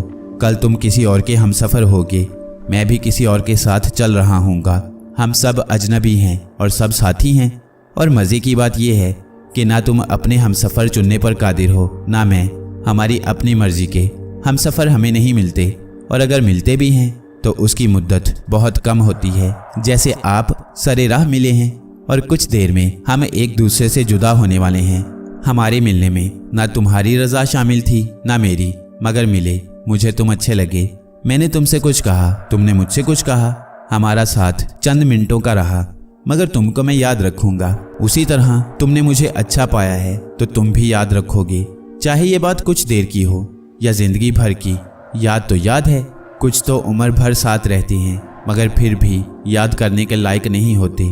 पंडित प्रकाश ने मेरी बातें बड़ी तवज्जो से सुनी थीं। तमाम बातों के रमज पर उसने गौर भी किया था, मगर बहुत थोड़ी ही वो समझ सका। बोला, श्रीमान, मैं अगर आपकी कुछ खिदमत करना चाहूँ तो आप उसकी इजाज़त देंगे? तुम एक साफ दिल के आदमी हो, तुमने मेरी बहुत खिदमत कर दी, और क्या करोगे? मैंने कहा, एक वक्त का भोजन कम से कम मेरे परिवार के साथ कर लेते तो मेरी इज्जत बढ़ जाती। किसी मनुष्य की बड़ाई इज्जत पर कभी भरोसा न करना। अगर भगवान किसी की इज्जत बढ़ाता है तो इंसान का रुतबा बढ़ता है, इंसान इज्जत बढ़ाता है तो गुरूर बढ़ता है। दोनों में बहुत बड़ा अंतर है। रहा भोजन का मामला तो मैं रसोई के सामने वाले दालान में खाना खाऊंगा। उस दालान में एक कुंडा लगा है, उस कुंडे में हाथ से खींचने वाला पंखा लगा होगा। अगर ना हो तो बांध लो। मेरे आनंद का यही सामान है। खाने में तुमने जो पकवाया है वही खाऊंगा। मेरे लिए अलग से कुछ ना बनाना। मैं तुम्हारा मेहमान नहीं हूँ, मैं इस घर का मेहमान हूँ। मैंने कहा, जो हुक्म होगा वैसे ही करूँगा। मैं ये भी नहीं पूछूंगा कि हाथ से खींचने वाले पंखे का कुंडा आपने किस तरह देख लिया, या आपका इस मकान से क्या रिश्ता है कि आप इसके मेहमान हैं। ये रमज मेरी समझ से बालातर तो हैं, मगर मैं अंदाजे तो लगा सकता हूँ। पंडित प्रकाश ने कहा, मैंने तुमको चक्कर में डाल दिया शायद। अब मैं तुमको बताता हूँ कि मैं कौन हूँ। इस मकान के मालिक नादिर अली मेरे बाप थे। मेरा नाम शेर अली था, मगर अब शेर सिंह है। मैं इसी मकान में पैदा हुआ और होश संभाला। 13-14 साल की उम्र में मैं यहाँ से माँ बाप को छोड़कर अपने गुरु के पास चला गया, और अब 20 साल के बाद दोबारा बनारस आया हूँ। इस मकान के मकीनों से तो मुलाकात ना कर सका, मगर ये मकान तो मुझे जानता है, इससे तो मुलाकात कर सकता हूँ। मैंने कहा, मगर ये तो एक बेजान चीज़ है, इससे मुलाकात क्या मायनी? प्रकाश बोला, ये तुम्हारी समझ की बात है, मगर हकीकत ये है कि दुनिया की हर शय जिसको हम देखते हैं, जिसको हम छूते हैं, उसकी एक आत्मा होती है। जिसको हम छूते हैं और महसूस करते हैं वो आत्मा का जिस्म होता है। इंसान की एक आत्मा होती है और उस आत्मा का जिस्म हमारा बदन होता है। जिस्म पैदा होता है, बड़ा होता है, जवान होता है, बूढ़ा होता है, और फिर अपनी तबई मुद्दत पूरी करके फना हो जाता है। मगर आत्मा ना जवान होती है ना बूढ़ी होती है, वो हमेशा एक सी रहती है। हम जिसको जानदार कहते हैं वो सांस लेने वाले हैं, मगर हर जानदार का सांस लेना ज़रूरी नहीं है। ये तो बनाने वाले का कमाल है कि उसने सांस लेने वालों से ज़्यादा सांस ना लेने वाले बनाए हैं, मगर हम उनको बेजान और बेकार कहकर उनकी अहमियत को कम करते हैं। इस कारखाने कुदरत में कोई चीज़ ना बेकार है, ना अहमियत ना देने वाली है। मैंने कहा, आज मुझे कुछ नई और हैरत अंगेज़ बातों का पता चला है। प्रकाश बोला, तुम ब्राह्मण हो, मैं जानता हूँ। ब्राह्मण जात पात के मामले में बड़ा जज्बाती होता है। मैं मुसलमान था, नाम शेर अली था, अब गुरु के कहने से शेर सिंह हूँ। तुम मुझे बर्दाश्त कर लोगे? तुम्हारे बर्तन भ्रष्ट तो नहीं हो जाएंगे? तुम्हारा परिवार तुमसे खफा तो नहीं हो जाएगा? मैंने पूछा, तुम अगर शेर सिंह ना होते और शेर अली की हैसियत से आते तो भी उन हालात में मैं इज्जत ही करता, मगर अब तो मामला ही दूसरा है। किसी को इस पर एतराज़ करने का जवाज़ ही नहीं रहा। पंडित प्रकाश ने कहा, मेरा काम तुमको उलट फेर सब बताना था, तुम बाद में कुछ कहो। उस खौफ से मैंने तुमको अपने बारे में सब कुछ बता दिया है। मैंने कहा, आओ अंदर आ जाओ। प्रकाश ने कहा तो दरवाज़ा पार करके हम दालान में आ गए। वही घर था, ज़रा सी तब्दीली नहीं थी। उस मकान के चप्पे चप्पे से मैं वाकिफ़ था। मेरे सामने मेरा बचपन खड़ा था। मेरी नज़रों के सामने पहले मेरा बाप आ गया। उसके चेहरे पर शफकत भरा गुस्सा था, एक सवाल था, वो खामोश था। उसके बाद मेरी माँ का चेहरा मेरे सामने था। माँ की आंखों में आंसू थे और उसके चेहरे पर हज़ारों सवाल थे। मैं किस किस का जवाब देता, इसलिए खामोश था। हज़ारों यादों की भीड़ थी जो कितार दर कितार मेरी तरफ पड़ रही थी। उस भीड़ की हर याद मुझसे शिकवा कर रही थी, सवाल कर रही थी, मगर मैं खामोश था। सवालात बहुत थे और जवाबात कम थे। पंडित प्रकाश मेरे चेहरे के तासुरात से मेरे अंदरूनी मौसम का अंदाज़ा कर रहा था। मैं जब इस मकान को इसके मकीनों को बताए बगैर छोड़ गया था, उस वक्त मुझे अंदाज़ा नहीं था कि मैं उनके साथ क्या जुल्म करके जा रहा हूँ। मैंने ज़िंदगी का ये पहला जुल्म किसी पर किया है। मुझे अब तक इसका एहसास नहीं था, मगर इस मकान ने मुझे एहसास दिला दिया। माता पिता की आत्माओं ने शायद मोहब्बत की वजह से मुझे एहसास नहीं दिलाया, मगर ये मकान शिकवा कर रहा है। इसकी ज़ुबान नहीं है, मगर मेरा एहसास तो जिंदा है। वो उसकी ज़ुबान के हर इशारे को मेरे दिमाग में अल्फाज के सांचे में डालकर मेरे सामने ला रहा है। मगर मेरे दोस्त, तेरी ज़िंदगी का मकसद तेरे ज़ेरे साया रहने वालों को साया फराहम करना, आराम पहुंचाना है। तो मेरी ज़िंदगी का भी एक मकसद है। किसी की ज़िंदगी बेमकसद नहीं होती। मेरा मकसद यहाँ रहकर पूरा नहीं हो सकता, इसीलिए मुझे जाना पड़ा और अब भी मकसद पूरा नहीं हुआ। जब किसी का भी मकसद पूरा हो जाता है तो ज़िंदगी थक जाती है और थक कर सो जाती है और दुनिया कहती है फलां शख्स मर गया। मगर मेरा मकसद अभी अधूरा है। मेरा काम सदियों पर फैला हुआ है। मेरा मकसद बड़ा तवील वक्त मांगता है। तुम भी दुआ करना कि मैं कामयाब हो जाऊं। मैं दीवारों से बातें कर रहा था और पंडित प्रकाश हैरत से मेरा चेहरा देख रहा था। मैं दीवारों से बातें कर रहा था और पंडित प्रकाश हैरत से मेरा चेहरा देख रहा था। मैंने पंडित के हैरत ज़्यादा चेहरे को देखा तो मुस्कुराकर बोला, तुम सोच रहे हो किस दीवाने को पकड़ लाया हूँ, दीवारों से बातें करता है?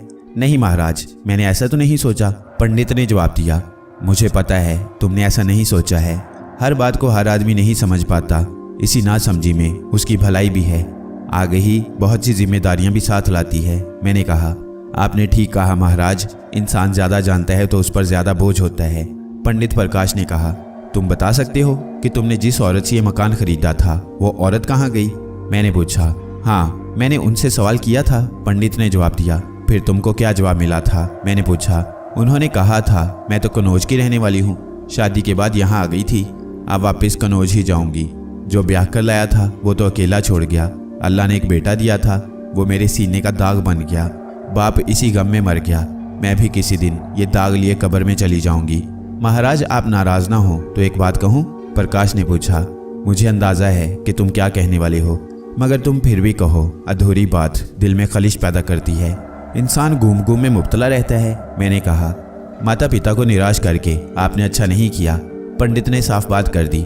इसका मुझे तुम्हारे पास आने से पहले ज़रा एहसास नहीं था, मगर अब कुछ बातें ऐसी होती हैं जो करीब की होती हैं मगर नज़र नहीं आती। आदमी आंख रख कर भी देख नहीं पाता, कान रख कर भी सुन नहीं पाता। उसके एहसासात उसका साथ छोड़ जाते हैं, इसलिए होने को कौन रोक सकता है? मैंने जवाब दिया। मुझे पता था कनौज में मेरे मामू रहते हैं। मैं बहुत छोटा था, उस वक्त आए भी थे, मगर मेरे जहन में उनकी कोई सूरत नहीं थी। दूसरा, उनका पूरा नाम भी मुझे नहीं मालूम था। अम्मा उनको मिज्जू मियाँ कहा करती थी। पता नहीं मजीद से कम होकर मिज्जू मियाँ थे या कुछ और नाम था। उनका पता भी मेरे पास नहीं था, मगर मैं कनौज उनको तलाश करने जा रहा था। भूसे के ढेर में सुई तलाश करने वाली बात थी। कनौज आने से पहले ही वहाँ से आने वाली हवाएं बता देती हैं कि कनौज आ रहा है। उस शहर के अतराफ फूलों की काश्त की जाती है और पूरे शहर में इतर बनाया जाता है। पूरा शहर खुशबुओं में नहाया हुआ रहता है। यहाँ के लोगों की बातों में भी खुशबू आती है। मेरे पास कुछ सामान नहीं था। मेरे जिस्म पर सिर्फ एक धोती थी। धोती में कोई जेब नहीं होती, इसलिए मेरे पास कुछ नहीं था। कनौज में मिली जुली आबादी है, मगर हर कौम के लोग एक ही काम करते हैं। मुझे कई मंदिर नजर आए। मैं एक मंदिर में चला गया। मंदिर ज़्यादा बड़ा नहीं था, ये पार्वती देवी का मंदिर था। पार्वती देवी की बड़ी खूबसूरत मूर्ति रखी थी, मगर मैं उस तरफ नहीं गया। मैं पुजारी के मकान की तरफ चल दिया, मगर चंद ही कदम चला था कि मुझे किसी ने आवाज़ दी। उधर कहाँ जा रहे हो महाराज, इधर आ जाओ। मैंने पलटकर आवाज़ देने वाले को देखा तो फिर बोला, पुजारी जी के आराम का वक्त है, आपसे तो शायद कुछ ना कहें, मगर मेरी तो शामत आ जाएगी। मैं आपकी खिदमत करने को मौजूद हूँ, आप हुक्म करें। वो बोला। मैं पलटकर उसके करीब चला गया। दिन का वक्त था। खिदमतगार मेरे सामने खड़ा था। मैंने कहा, मैं मुसाफिर हूँ, 2-4 दिन रुकूंगा, बंदोबस्त कर दो। साधु जी, ये तो बहुत मुश्किल काम है, यहाँ पर तो ठहरने का बंदोबस्त नहीं है। वो बोला, ये तो करना होगा, जा पुजारी को कह कि वो इंतज़ाम करे।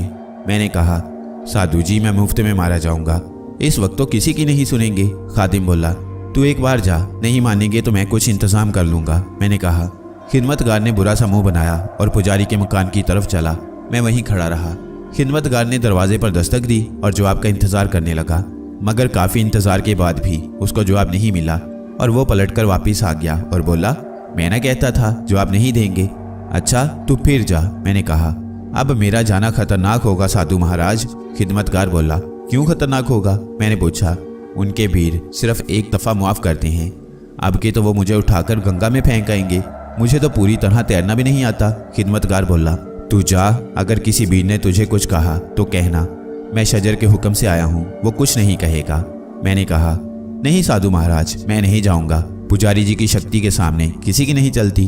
खिदमतगार बोला तू नहीं जाएगा तो फिर मुझे ही पुजारी को उठाना होगा। मैंने ज़मीन पर पैर मारा और कहा तू जा, देख तेरे सर पर कौन खड़ा है। 1 मिनट नहीं गुजरा था कि दरवाज़ा खुल गया और पुजारी दौड़ता हुआ मेरी तरफ आने लगा और हाथ बांधकर मेरे सामने खड़ा हो गया।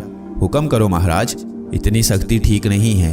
अपने ऐश आराम की खातिर किसी और का भी कुछ ख्याल कर लिया कर, कहीं ऐसा ना हो कि तेरी नींद हवा हो जाए। मैंने कहा मुझे माफ़ कर दो महाराज, बहुत बड़ी भूल हो गई, अब कभी ऐसा नहीं होगा। पुजारी बोला अगर होगा तो तेरे 2-4 जंतर मंतर भी हवा हो जाएंगे, अब जा और मेरे रहने का प्रबंध कर। मैंने कहा। पुजारी तेजी से एक तरफ चला गया। मुझे अपनी शक्ति का कुछ अंदाज़ा हो गया था, मगर अब भी मैं पूरी तरह आगाह नहीं था। मैंने गुरु को याद किया और गुरु मेरे सामने आ खड़े हुए और बोले तेरी शक्ति इस नौयत की है कि तेरा कोई वीर नहीं है, मगर किसी भी जादू के वीर को ये हिम्मत नहीं है कि तेरे खिलाफ कुछ करे। तू किसी बूढ़े बरगद का ख्याल दिल में लाएगा तो वो दरख्त तेरे सामने आ जाएगा और तू जहाँ कहेगा वो अपनी दाढ़ियाँ ज़मीन पर गाड़ देगा। तुझ पर किसी वीर का असर नहीं होगा, तेरा कोई कुछ नहीं बिगाड़ सकेगा। तेरा भी काम ये है कि तू भी किसी का कुछ ना बिगाड़े। तेरी शक्ति हैरत अंगेज है, दुनिया वालों के लिए अनोखी और निराली। पूरे भारत में इस शक्ति के बारे में बहुत कम लोग जानते हैं, मगर इसके माहिर नहीं हैं। तू वाहिद आदमी है जो इस अनोखी शक्ति को थोड़ा सा जानता है। अभी तेरे और भी सबक हैं, इसके बाद तू कह सकेगा कि तू अकेला इस शक्ति का मालिक है। मेरा शुमार इसमें मत करना, क्योंकि मैं इस दुनिया में रहता ही नहीं हूँ। खुशी के सरचश्मे को तलाश करना पड़ता है, इल्म और ताकत से खुशी नहीं मिलती। तुझे तलाश करना है, तेरे पास बहुत थोड़ा वक्त है, फिर तुझे कहीं जाना है तो उसकी तैयारी कर। और गुरु चले गए। पुजारी खामोश खड़ा था, उसके सामने मैं अकेला खड़ा था। गुरु को वो नहीं देख सकता था, मगर उसने अंदाज़ा ज़रूर कर लिया था कि मैं कोई मामूली आदमी नहीं। उसने झुककर मेरे पैरों को हाथ लगाया और बोला महाराज मैंने प्रबंध कर दिया है, आप जब तक चाहो रहो, मैं खिदमत करूँगा। मैं खामोशी से उसके साथ एक कमरे में आ गया और इशारे से उसको जाने को कह दिया। पुजारी और खिदमतकार खामोशी से चले गए। कन्नौज शहर में मिज्जू मियाँ को तलाश करना था, पता नहीं जिंदा भी हैं कि नहीं। अगर मिल गए तो माँ का पता चल सकता है। मैंने कन्नौज के मुस्लिम मोहल्लों में मिज्जू मियाँ का पता करना शुरू कर दिया, मगर सारे दिन की मेहनत बेकार गई। 2-1 मिले भी तो उनकी कोई बहन ही नहीं थी, बनारस में उनका कोई नहीं था। फिर मैं अपनी शक्ति की तरफ आया। मैंने फूलों के खेत से सवाल कर दिया, मगर जवाब नहीं मिला।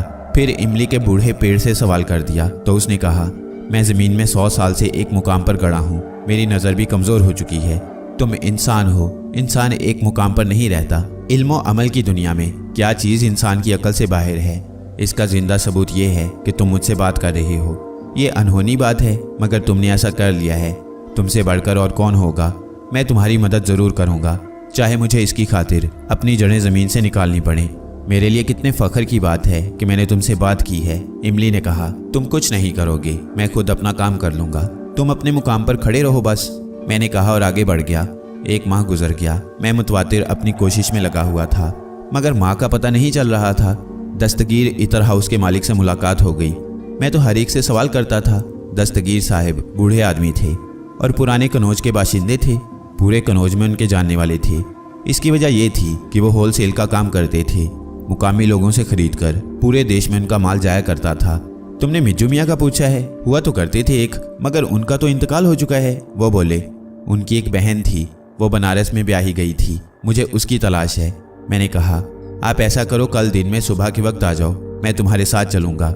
मिज्जू मियाँ का मकान तो मुझे मालूम नहीं है, मगर ये पता है कि वो गोकिलपुरा में रहते थे। बहुत अरसा गुजर गया है, पता नहीं है कि वो वहाँ पर ही हैं कि नहीं। मेरा मतलब उनके घर वालों से है, उनका तो इंतकाल हो चुका है। मैं दूसरे दिन सुबह ही उनके घर चला गया और हम दोनों गोकिलपुरा तांगे में बैठकर रवाना हुए। पता करने पर पता चला कि मिज्जू मियाँ के इंतकाल के बाद उनकी बहन भी चली गई हैं। उनको अपने बेटे की तलाश थी, जो कि बहुत कम उम्री में उनको छोड़कर चला गया था। मैं खामोशी से वापस आ गया और उसी दिन मैंने कन्नौज छोड़ दिया। अब मेरे लिए यहाँ पर रहना बेमायनी था। अब मेरा काम और बढ़ गया था। पहले कन्नौज में तलाश करना था, अब पूरे हिंदुस्तान में माँ को तलाश करना था। अब मेरा रुख अमरोहा शहर की तरफ था। ये शहर तालीम याफ्ता शहर कहलाता है। अवध की तहजीब यहाँ पर बहुत नुमाया है। मुसलमानों में ज़्यादातर शिया आबादी है, मगर हिंदू फिर भी ज़्यादा हैं। मेरे लिए ठिकाना मंदिर ही था। मैं एक मंदिर में चला गया। यहाँ का पुजारी गौरी शंकर था। बहुत मोटा और बदजुबान आदमी था।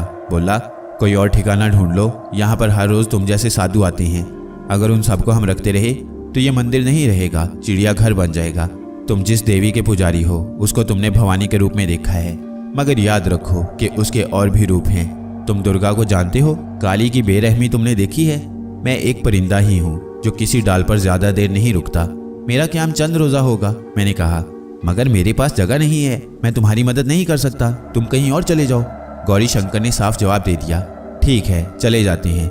मैंने कहा और एक पुराने बरगद के पेड़ से कहा, तुम जरा सा आगे चलो, पुजारी के घर के अंदर तुम्हारी जड़ें और दाढ़ियां जानी चाहिए। मैंने गौरी शंकर को कहा, अब तुम मुझे तलाश करोगे, और मैं मंदिर से बाहर आ गया। दूसरे दिन मैं फिर मंदिर के सामने था। रातों रात बरगद का दरख्त अपनी जगह छोड़कर पुजारी के घर के अंदर था और उसके रहने को जगह ना थी। सब हैरान थे कि ये दरख्त वहाँ कैसे आ गया। ये बात इतनी जल्दी शहर में फैली कि दूर दूर से लोग उस दरख्त को देखने आने लगे। पुजारी दौड़ा दौड़ा मेरे पास आया और हाथ जोड़कर खड़ा हो गया। माफ कर दो गुरुदेव, मैं नहीं जान सका था। इसीलिए कहते हैं सबको एक लकड़ी से नहीं हाँका जाता। तेरी बदजुबानी तेरा सत्यानाश मार देगी। तू खुद को बहुत शक्तिमान समझता है तो फिर बरगद को घर से निकाल दे। जा, पहले ये फैसला कर कि तू कितना बड़ा शक्तिमान है। तेरी शक्ति का चमत्कार जरा मैं भी तो देखूं। मैंने कहा, गुरु मैं शर्मिंदा हूँ। मैं क्या और मेरी शक्ति क्या, मुझे माफ कर दो। वो बोला, मैं तुझसे कुछ नहीं कह रहा, तेरे खिलाफ कुछ करने का भी नहीं सोच रहा, मगर तेरे मन में जो है वो जरूर करना। जब तू वो कर लेगा तो तुझे तेरा वजन पता चलेगा। मनुष्य बड़ा बेतबारी होता है। तेरी शक्ति की बुलंदी मैं देखना चाहता हूँ। तेरी चापलूसी मुझे मुतासिर नहीं कर रही, इसलिए कि तेरे मन में खोट है। वो खोट उस वक्त निकलेगा जब तेरे कारतूस खत्म हो जाएंगे। मैंने कहा। गौरी शंकर ने सुरख आंखों से मेरी तरफ देखा और खामोशी से चला गया। मैं समझ चुका था कि वो मुझे धोखा दे रहा था। उसका मन साफ नहीं, उसके चेहरे पर जो नजर आता था वो अंदर नहीं था। उसकी बातों में चापलूसी जरूर थी, मगर बनावट का अंसर मैं महसूस कर रहा था। मैं एक धर्मशाला में चला गया। उसका निगरान एक बूढ़ा था। उस धर्मशाला को चलाने वाला तो कोई और था और बूढ़ा गर्दधारी उसकी देखभाल करता था। उसने मुझे कमरा दे दिया। रात का ना जाने कौन सा पहर था, मुझे किसी ने झिंझोड़ कर उठा दिया। मेरे सरहाने एक बहुत तवील आदमी खड़ा था। उसके हाथ में एक गुर्ज था। मैं उठकर बैठ गया तो वो बोला, मैं पंचिम का दूसरा भाई हूँ। तूने सुना है मेरा नाम? मैं जिसको ये गुर्ज मारता हूँ वो पाताल में उतर जाता है। वो अपनी बड़ी बड़ी मूंछों को ताव देकर बोला, तो फिर तूने मारा क्यों नहीं? मैंने कहा, मैं पंचिम हूँ, बताकर वार करता हूँ। वो बोला, तेरी ये गलती तुझे नुकसान पहुँचा सकती है। मैंने कहा और उठकर दरवाजे से बाहर आ गया। बाहर खुला मैदान था। मैंने खुद को खजूर का दरख्त तस्वुर किया और मैं बहुत ऊंचा खजूर का दरख्त बन गया। पंचिम घबरा गया। वो मुझे तलाश करने लगा, मगर मैं उसके सामने खड़ा था और वो मेरे सामने मुझे तलाश कर रहा था। आखिर वो थक गया और वापस चला गया। दूसरी रात मैं उसके आने से पहले दरख्त का रूप इख्तियार करके सो चुका था। गौरी शंकर का इल्म उसको बताता था कि मैं इसी धर्मशाला में हूँ, मगर उसके भीड़ मुझे तलाश नहीं कर सके। पूरे 6 दिन मेरी तलाश जारी रही। मैंने गौरी शंकर के खिलाफ कुछ ना किया, मैं करना भी नहीं चाहता था। 7वें दिन सुबह ही सुबह गौरी शंकर आ गया और हाथ बांधकर खड़ा हो गया। मैं हार गया गुरु, मेरे सारे कारतूस बेकार गए। तुम कौन हो? इस धर्मशाला में होते हो और किसी को नहीं मिलते? जरा बताओ तो। मैं शक्तिमान होकर पूछ रहा हूँ। गौरी शंकर बोला, तू अपनी शौबदेबाजी से सब पर हावी होकर यह समझ रहा था कि तेरे पास बड़ी शक्ति है, तू हर किसी को जेर कर सकता है। अरे नादान, इस जमीन में ऐसी ऐसी हैरत अंगेज चीजें मौजूद हैं जिनके बारे में तूने कभी सुना ही नहीं होगा। मैं तो एक बहुत मामूली आदमी हूँ, अभी किसी लायक खुद को नहीं समझता। मेरे पास अभी कुछ नहीं है। तू खुद को बड़ा समझता है, मगर तू बौना है। तेरा कद चंद इंच है। जरा सी शक्ति वाला तेरा भुरकस निकाल सकता है, और तेरी अकड़ कितनी है? तू मनुष्य को मनुष्य नहीं मानता। चला जा, मैंने तेरे खिलाफ कुछ नहीं किया है और करूँगा भी नहीं, क्योंकि मेरा ये काम नहीं है। मगर याद रखना, बदजुबानी इंसान के दिल को मजरूह करती है। तू अब ये ना करना। और गौरी शंकर चला गया। मैं ज़ाती मदद अपने इल्म से ले सकता था, मगर मैंने कोई सवाल नहीं किया और एक आम आदमी की तरह माँ को तलाश करता रहा।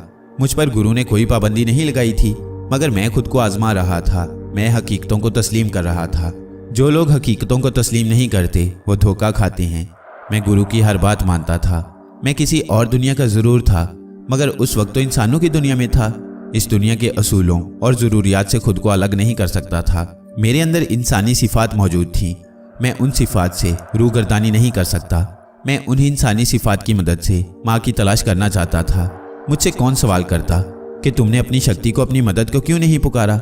मैं शहर शहर फिरता रहा, मगर हर जगह नाकाम हुआ। मगर मेरी कैफियत जुनूनी नहीं हुई। अगर मैं आम आदमी होता तो ज़रूर मुझ पर दीवानगी तारी हो जाती। दीवानगी में एहतियात का दामन छूट जाता है, मगर ऐसा नहीं हुआ। 4 साल गुजर गए और मैं काशी की पवित्र सरजमीन पर आ गया और मेरी मुलाकात पंडित काशीनाथ से हो गई। पंडित काशीनाथ बड़ी विद्या के मालिक थे। एक मंदिर में रहते थे और हर किसी से मुलाकात नहीं करते थे।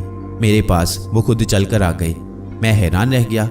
उन्होंने दोनों हाथ पकड़कर अपनी आंखों पर लगाए और बोले, आज जिंदगी सफल हो गई। मेरी कितनी बड़ी तमन्ना थी कि कोई ऐसा धर्मात्मा मिले जो ना जिंदगी का लोभी हो, ना धन दौलत का तमन्नाई हो। मैं तेरे माथे पर कुछ ऐसी चीज देख रहा हूँ जो हजारों क्या लाखों में नहीं होती। मेरी विद्या बस इतनी ही है। वो क्या चीज है, कौन सी शक्ति है, मुझे पता नहीं है, मगर है अनोखी बात। क्या तुम इस अनोखी शक्ति के बारे में कुछ बताओगे? मैंने उनके प्रेम में डूबी पूरी बात सुनी और कहा, आपकी बड़ाई है कि आप मुझे इज्जत दे रहे हैं। मैं तो अब तक अधूरा इंसान हूँ। अभी मेरे पास अधूरा इल्म है। मैं जब तक इसको पूरा कर लूँ इसका राज किसी पर खोल नहीं सकता। आप बुरा ना मानना, ये मेरी मजबूरी है और आपकी ज़रूरत मेरी मजबूरी का इस ख्याल करना। जिंदगी रही और आपसे मुलाकात हुई और मेरी मजबूरी ख़त्म हो गई तो आपको ज़रूर बताऊंगा। मैंने कहा, मैं तुम्हारी बात समझ गया हूँ। कुछ दिया जाता है तो कुछ लिया भी जाता है। तुमसे भी ज़रूर कुछ ऐसा ही सौदा हुआ होगा। मैं तुमको मजबूर नहीं करूँगा। पुरस्कार दुनिया के भी कुछ असूल और कायदे होते हैं, उन पर चलना होता है, उनकी पाबंदी करना पड़ती है। जो लोग ये नहीं करते वो सदा अधूरे रहते हैं। मैं तेरी रेखाएं देख रहा हूँ। तू किसी हालत में अधूरा नहीं रहना चाहता। काशीनाथ का लहजा बहुत प्यारा था। उनके बात करने का अंदाज ऐसा था कि उनकी बात सीधी दिल के अंदर उतर जाती थी। मेरा ख्याल है इंसान पुरखुलूस हो, उसके अंदर छल कपट ना हो तो जुबान में ये बात पैदा हो जाती है। मेरे लिए ये भी एक अनोखा तजुर्बा था। भगवान ने इंसान के अंदर कुछ रखा है, मगर उसको अंदर से बाहर लाना और इस्तेमाल करना हर किसी का काम नहीं है। जो उस अंदर की शक्ति को बाहर ले आता है उसके लिए कायनात एक खुली किताब की मानिंद हो जाती है। इंसानी अकल और दानिश जहाँ पर ख़त्म होती है वहीं से एक पुरस्कार दुनिया शुरू होती है। चूँकि ये इंसानी अकल से दूर की बात होती है इसलिए इंसान मुकम्मल तौर पर इसको समझ नहीं पाता। काशीनाथ ने कहा, आपने जो कुछ कहा ठीक है। मैंने कहा, मनुष्य को ज़रूरी है कि तवाज़ुन रखे। भगवान की बनाई हुई दुनिया है। तुम और मैं कितना भी तरक्की कर जाएं, मगर हैं तो नौकर ही। मालिक और नौकर का फासला रखना ज़रूरी है। मालिक बनने की कोशिश ना करें। काशीनाथ बोले, आपका उपदेश बहुत कीमती है। आपने मुझ पर बड़ी कृपा की है कि मुझे एक राह बताई। मैंने जवाब दिया, तुझसे बात करके मुझे खुशी मिली है। ये मामला खलूस का है। कहने वाला और सुनने वाला दोनों में खलूस हो तो बात अंदर जाती है। अगर खलूस किसी एक में ना हो तो बात कैसी भी हो वो हवा में उड़ जाती है और बेकार जाती है।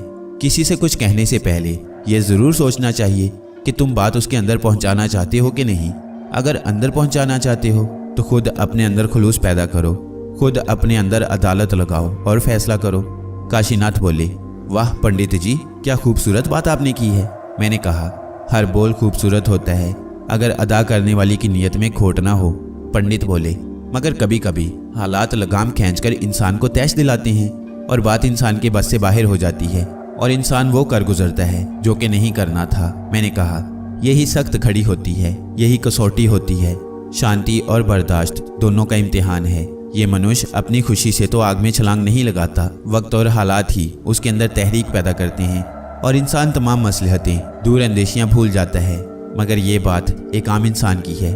जिनको भगवान कुछ देता है उनको शांति और बर्दाश्त की दौलत भी देता है। यहाँ पर भूल चूक की गुंजाइश नहीं होती, पंडित ने कहा। पंडित काशीनाथ ने गिरा में बांध लेने वाली बातें की और फिर चले गए। जिंदगी के सफ़र में मुसाफिरों से तो मुलाकात होती है। कुछ मुसाफिर के भेष में लुटेरे भी होते हैं। कुछ पंडित काशीनाथ की तरह अपना खजाना ज़रूरतमंदों पर लुटाते रहते हैं। ये इल्म, दानिश और तजुर्बे का खजाना कम नहीं होता। जितना इसको खर्च करो बढ़ता ही रहता है। लुटेरा दूसरों को लूटता रहता है मगर कभी खुशहाल नहीं होता। मैंने बचपन में एक बात सुनी थी, आपको भी सुनाता हूँ। एक ख़ानदानी चोर का लड़का जब जवान हो गया तो उसने बेटे की तरबियत शुरू कर दी। रोज़ाना वो बेटे को अपने साथ ले जाने लगा। काफ़ी दिन गुजर गए। वो एक मोहल्ले में पहुँचे। बाप ने बेटे को एक मकान दिखाया। उस मकान में बड़ी रोशनी थी, कमरों में और बाहर खूब रोशनी थी। मकान देखकर ही मकीनों की खुशहाली का अंदाज़ा होता था। बाप ने कहा, बेटा मैं इस मकान के चप्पे चप्पे से वाकिफ़ हूँ। दरवाजे कहाँ हैं, जीना कहाँ है, खिड़कियाँ कितनी ऊंची हैं और बुरे वक्त में फरार होने का कौन सा रास्ता है।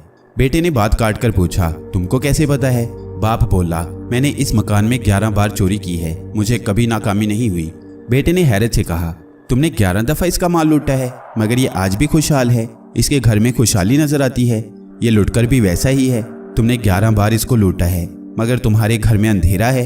ये 11 बार लूट कर भी हमसे बेहतर है। फिर हम लूटने वाले बनकर इसका मुकाबला नहीं कर सकते। मैं तुम्हारा साथ नहीं दे सकता, मैं चोरी हरगिज़ नहीं करूँगा। ये कहानी पंडित की बात की तस्दीक करती है। मैं और आगे बढ़ गया, मगर मेरा दौड़ना भागना सब बेकार था। मैं भूसे के ढेर में सुई तलाश कर रहा था और मेरी कैफियत जुनूनी नहीं थी। लखनऊ बड़ा हसीन शहर है। नवाबी दौर ख़त्म हुए, ज़माना गुजर गया, मगर उनकी तहजीब और ज़ुबान आज भी मौजूद है। रेलवे स्टेशन पर ही अंदाज़ा हो जाता है कि हम लखनऊ आ गए हैं। कुल्ली और तांगे वाले इतनी साफ़ और शाइस्ता उर्दू में बात करते हैं जैसे शायरी कर रहे हों। यहाँ पर आज भी मुशायरे होते हैं और सुनने वालों में अमीर गरीब सब होते हैं। ऐसा अदबी माहौल पूरे भारत में और कहीं नहीं है। यहाँ का मामूली से मामूली आदमी भी शायरी करता है और समझता है। आबादी मुसलमानों की ज़्यादा है और दूसरे शहरों से आने वालों के लिए सराय बनी हुई हैं। मैंने यहाँ पर मंदिर तलाश नहीं किया और एक हिंदू सराय में डेरा डाल दिया। उस सराय का मालिक सोहन लाल एक हिंदू था। मैंने उससे कहा, मैं सिर्फ तेरे बिस्तर पर सोऊंगा, भोजन नहीं करूँगा, मैं सैलानी आदमी हूँ। सोहन लाल बोला, महाराज आप जैसे तो कभी कभी आते हैं, आप जब तक मन करे रहो और भोजन भी ज़रूर करो। मेरे सौभाग्य हैं कि आप मेरे पास रहें। नहीं, मैं खाता नहीं हूँ। मैंने कहा, इंसान को अपनी ज़रूरियात पूरी करना पड़ती हैं, खाना भी उस ज़रूरत में शामिल है। मैं हरगिज़ आपको भूखा नहीं रख सकता। सोहन लाल बोला, चल तेरी खुशी इसमें है तो ठीक है। मैंने कहा। सोहन लाल ने मुझे एक कमरा दे दिया। वो कमरा दूसरे कमरों से बड़ा था और साफ़ सुथरा बिस्तर भी था। आप किस वक्त भोजन करते हैं महाराज? सोहन लाल ने पूछा। रात 11 और 12 के दरमियान, मैंने कहा। सोहन लाल ने गर्दन हिलाई और चला गया।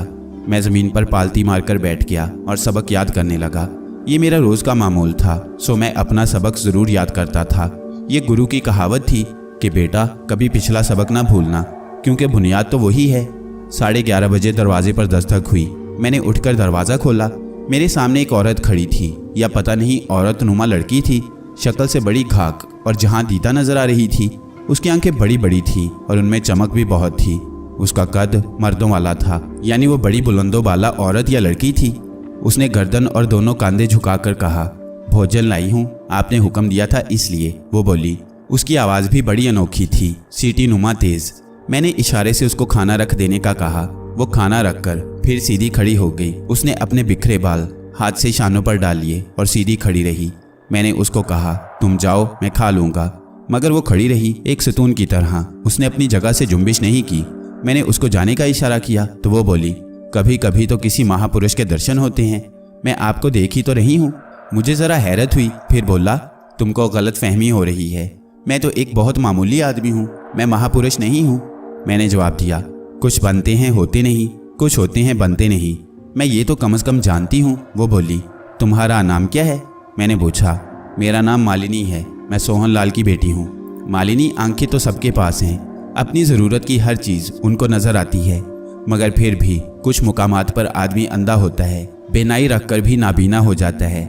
ये ख़ास किस्म की बेनाई होती है जो चंद ही के पास होती है। तुम में मुझे लगता है ख़ास बेनाई है। तुमको मुझ में क्या ख़ास बात नज़र आ गई है कि मुझे तुमने महापुरुष बना डाला? मैंने कहा, महाराज मनुष्य का तन उजला हो और अंदर मैल मिट्टी ना हो तो मनुष्य को कुछ तो इनाम मिलता ही है। मैं तो दासी हूँ, हुक्म की गुलाम, कभी खिदमत का मौका मिलता है, शायद इसी के कारण मेरा जीवन सफल हो जाए। वो बोली, तुमने जो देखा है मैं उससे इनकार नहीं करता, मगर अभी मेरी मंजिल बहुत दूर है। मैं खुद को अधूरा तस्वुर करता हूँ। जो खुद अधूरा हो किसी और को क्या दे सकता है? इसलिए मुझसे कुछ उम्मीद ना रखना। तुम अभी जवान हो, अपनी पीढ़ी बदल लो। घर गृहस्थी में भी बड़ी राहत है। मैंने कहा, मेरे बापू ने भी मुझे कहा था, मगर मेरा मन उस तरफ नहीं गया। मैंने बड़ी कठिनाइयाँ भोगी हैं, मगर मैं घबराई नहीं। अब तो मेरी उम्र भी गोना करने की नहीं रही। मेरे अंदर की औरत मर गई है, शरीर सिर्फ औरत का है। मुझे ये भी अच्छा नहीं लगता, इसलिए कि मर्द बड़ा लोभी होता है। वो सिर्फ ऊपर ऊपर देखता है, अंदर उसको नज़र नहीं आता। मैं कई बार ऐसी मंजिलों से गुजर चुकी हूँ। कोई मर्द आज तक मुझ पर हावी नहीं हो सका। मैंने किसी को अपने ऊपर हावी होने की इजाज़त नहीं दी। नारी का सुख और आनंद उसके घर में होता है। घर गृहस्थी औरत का ख्वाब होती है। तुमने अपने लिए कौन सी नई राह निकाली है? मैंने कहा, गुरुदेव, मैं महापुरुषों की सेवा को अपना जीवन समझती हूँ। मेरे पिता ने मुझे मजबूर किया, मगर मेरा मन घर गृहस्थी की तरफ नहीं गया। पता नहीं मेरे अंदर मेरी आत्मा क्यों नारियों से अलग है। मालिनी ने कहा, मैं उस मंजिल पर नहीं हूँ कि तुम मुझे गुरु कहो। मैं खुद को इस काबिल नहीं समझता, इसलिए तुम मुझे गुरु ना कहो। अगर तुम्हारा मन घर गृहस्थी की तरफ नहीं तो फिर किसी महापुरुष को तलाश करके उसकी सेवा करो, वो तुम्हारा मन शांत कर देगा। मैं तुम्हारी कोई मदद नहीं कर सकता, मैंने जवाब दिया। यही तो कर रही हूँ, जहाँ सुन पाती हूँ दौड़कर जाती हूँ, मगर अब तक तो सिर्फ धोखे मिले हैं। महापुरुषों के भेष में बहरूपिये मिले हैं, कोई ऐसा नहीं मिला जो मेरे मन को शांत कर दे, मेरे अंदर की प्यास को बुझा दे, मुझे एक राह पर लगा दे। वो बोली, इस दफ़ा भी तुम धोखा खा गई हो। मैंने कहा, नहीं, ऐसा नहीं है। आप मुझे स्वीकार ना करें यह आपकी मजबूरी होगी, मगर मेरा मन कहता है कि मैंने धोखा नहीं खाया। मालिनी ने कहा, मन की हर बात पर एतबार ना किया करो, कभी कभी दिमाग के फैसले भी मान लिया करो। मैंने कहा, मैं आपकी बात पर ज़रूर ध्यान दूंगी। वो बोली, मैं फिर लखनऊ ज़रूर आऊँगा। तुम मेरे आने तक सिर्फ ये करना कि अपने जहन से माजी की गर्द साफ कर देना। तुमने जो कुछ अब तक पाया है उसको एक तरफ गठरी बांध कर रख देना। कोई इल्म बाहर से नहीं आता, इंसान के अंदर सब कुछ है। सारे अलूम इंसानी जहन में छुपे हुए हैं। ये अलूम दस्तरस में भी आ जाते हैं, मगर इसके लिए मेहनत की ज़रूरत है। इंसानी जिस्म का बेहतरीन हिस्सा दिमाग होता है, सब कुछ उसके अंदर है। जब ये बेदार हो जाता है तो ऐसे ऐसे हैरत अंगेज़ काम अंजाम देता है कि दुनिया अश अश कर उठती है। मैंने कहा, मैं आपका इंतज़ार करूंगी, चाहे वो इंतज़ार कितना ही तवील क्यों ना हो। मालिनी का इंतज़ार वो गुरु बनाना चाहती थी। तुम्हारी तलब अगर सादिक होगी तो ज़रूर तकमील के मराहिल तक पहुंचेगी। मैं कोई वक्त मुकर्रर नहीं कर सकता, ये सदियों का खेल है। मैं नहीं जानता कि आगे क्या होने वाला है। हर इंसान के लिए ये अच्छा है कि वो नहीं जानता कि आगे क्या होने वाला है। अगर वो जान जाए तो बहुत उलझन और परेशानियों में घिर जाए। इंसान खिलौना है, खिलौने की अपनी मर्जी नहीं होती। मैंने कहा, आपकी बातें औरों से अलग हैं। आपने किसी शक्ति का जिक्र नहीं किया, अपने बारे में कुछ नहीं बताया, किसी को अच्छा बुरा नहीं कहा। मेरे लिए ये नई बात है। मालिनी बोली, मुझे अपने काम से फुर्सत नहीं है, मेरी मोहलत ख़त्म होने को है और मैं काम कुछ नहीं कर सका हूँ। अब तुम जाओ, मेरी बातें पसंद ना आए तो बेशक अमल ना करना। मैंने कहा। मालिनी चली गई। मैंने अंदाज़ा कर लिया था कि उसके अंदर तड़प थी, जुस्तजू थी और इल्म भी था, मगर अब भी अपने इल्म पर उसको करार नहीं था। वो और इल्म की तलाश में थी। महापुरुषों की खिदमत करती थी और कुछ ना कुछ उसको मिल जाता था। जाली महापुरुषों को खाना डालती थी और उनसे दूर हो जाती थी। वो क्या चाहती है, उसकी मंजिल क्या है, इसका अंदाज़ा मुझे नहीं था। उसके जाने के बाद मैं फिर सबक याद करने लगा। लखनऊ में मेरे लिए अब कुछ ना था, मुझे अब आगे जाना था और मैं रवाना हुआ। किस गाड़ी में सवार हुआ पता नहीं। एक दिन और रात के सफ़र के बाद सवेरे गाड़ी रुकी तो मैं उतर पड़ा। मुझे पता नहीं था कि ये कौन सा शहर है। मैं स्टेशन से बाहर आ गया। मैंने एक तांगे वाले से पूछा, भाई ये कौन सा शहर है? तांगे वाले ने हैरत से देखा, मेरे हुलिये पर गौर किया और फिर बोला, अरे पर तुम जाएगा किधर? इस जगह का नाम तो बता दे, फिर बताऊंगा कि कहाँ जाना है। ये अहमदाबाद है। तुम इधर किधर से टपक पड़ा है? तांगे वाला बोला, मैं और तुम दोनों आसमान से टपके हैं। तू ये बता, इधर कोई धर्मशाला है? क्यों नहीं? वो बोला, तू मुझे उधर ले चल। मैंने कहा, भाड़ा कौन देगा? तुम तो साधु संत है, तुमको हम क्या बोलेंगे? धर्मशाला वाला खोटी करेगा। हम तुमको रास्ता बताता हूँ, ज़्यादा दूर नहीं है। हमारे धंधे का टाइम, तुम खोटी मत करो, सीधा रोड चले जाओ। एक बहुत बड़ा बिल्डिंग आएगा, उसके सामने मैदान है, छोकरा लोग उधर गेंद बल्ला खेलता है, उधर पूछ लेना, तुमको पता चल जाएगा। और तांगे वाला चला गया। मैं उसके बताए हुए रास्ते पर चल पड़ा और मैं धर्मशाला के दरवाजे पर पहुंच गया। कहाँ से आए हो साधु महाराज? धर्मशाला के मैनेजर ने पूछा। बहुत जगहों से आए हैं, किस जगह का नाम बताएं? मैंने जवाब दिया। आप ठीक बोला।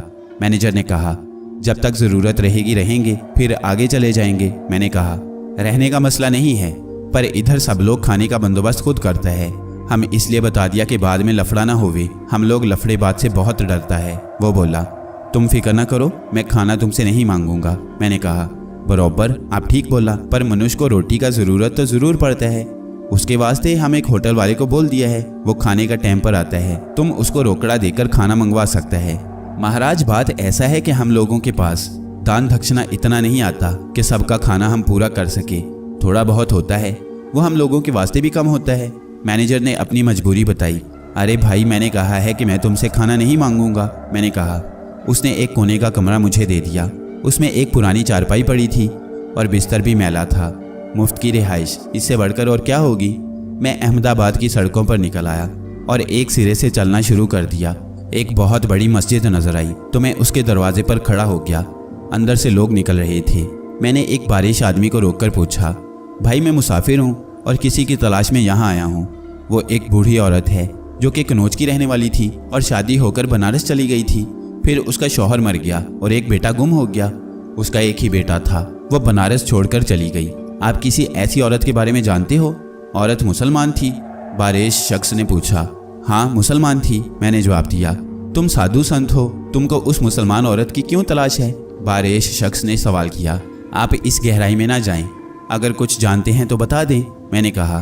तुम उसको जिंदगी भर तलाश नहीं कर पाओगे, इसलिए कि तुम जिस रास्ते पर सफ़र कर रहे हो वो उस औरत का रास्ता नहीं है। मेरी बात सुनकर हैरान मत होना, कुछ नज़र आते हैं और कुछ नज़रों से ओझल होते हैं। तुम उस औरत की तलाश मत करो, वो तुमको नहीं मिलेगी। और वो बारिश शख्स तेज़ी के साथ आगे बढ़ गया। मुझे उसकी किसी बात पर हैरत नहीं थी। मैं खुद हैरतों और अनहोनी दुनिया का रिहायशी था। मैं क्या हैरत करता, मगर ज़रा सा ताज्जुब इस बात का था कि लम्हों में फ़ैसला सुनाकर वो चला गया। इतनी जल्दी इतना बड़ा काम। मैं वापस धर्मशाला आ गया और दरवाज़ा बंद करके अपने ध्यान में लग गया। रात हो गई और गुजर भी गई। मैं अपने मुकाम पर बैठा रहा। सारा दिन गुजर गया, फिर रात आ गई। दरवाज़ा ज़ोर ज़ोर से बजाने पर मेरे ध्यान में खलल पड़ गया और मैंने दरवाज़ा खोल दिया। धर्मशाला का मैनेजर अंदर आ गया और हैरत से बोला, साधु महाराज, 2 दिन और 1 रात गुजर गई। मैंने कई चक्कर आपके पास लगाए, आपको एक ही हालत में बैठे पाया। मुझे फिक्र हो गई। मैं बाल बच्चेदार आदमी हूँ, मुझ पर दया करें।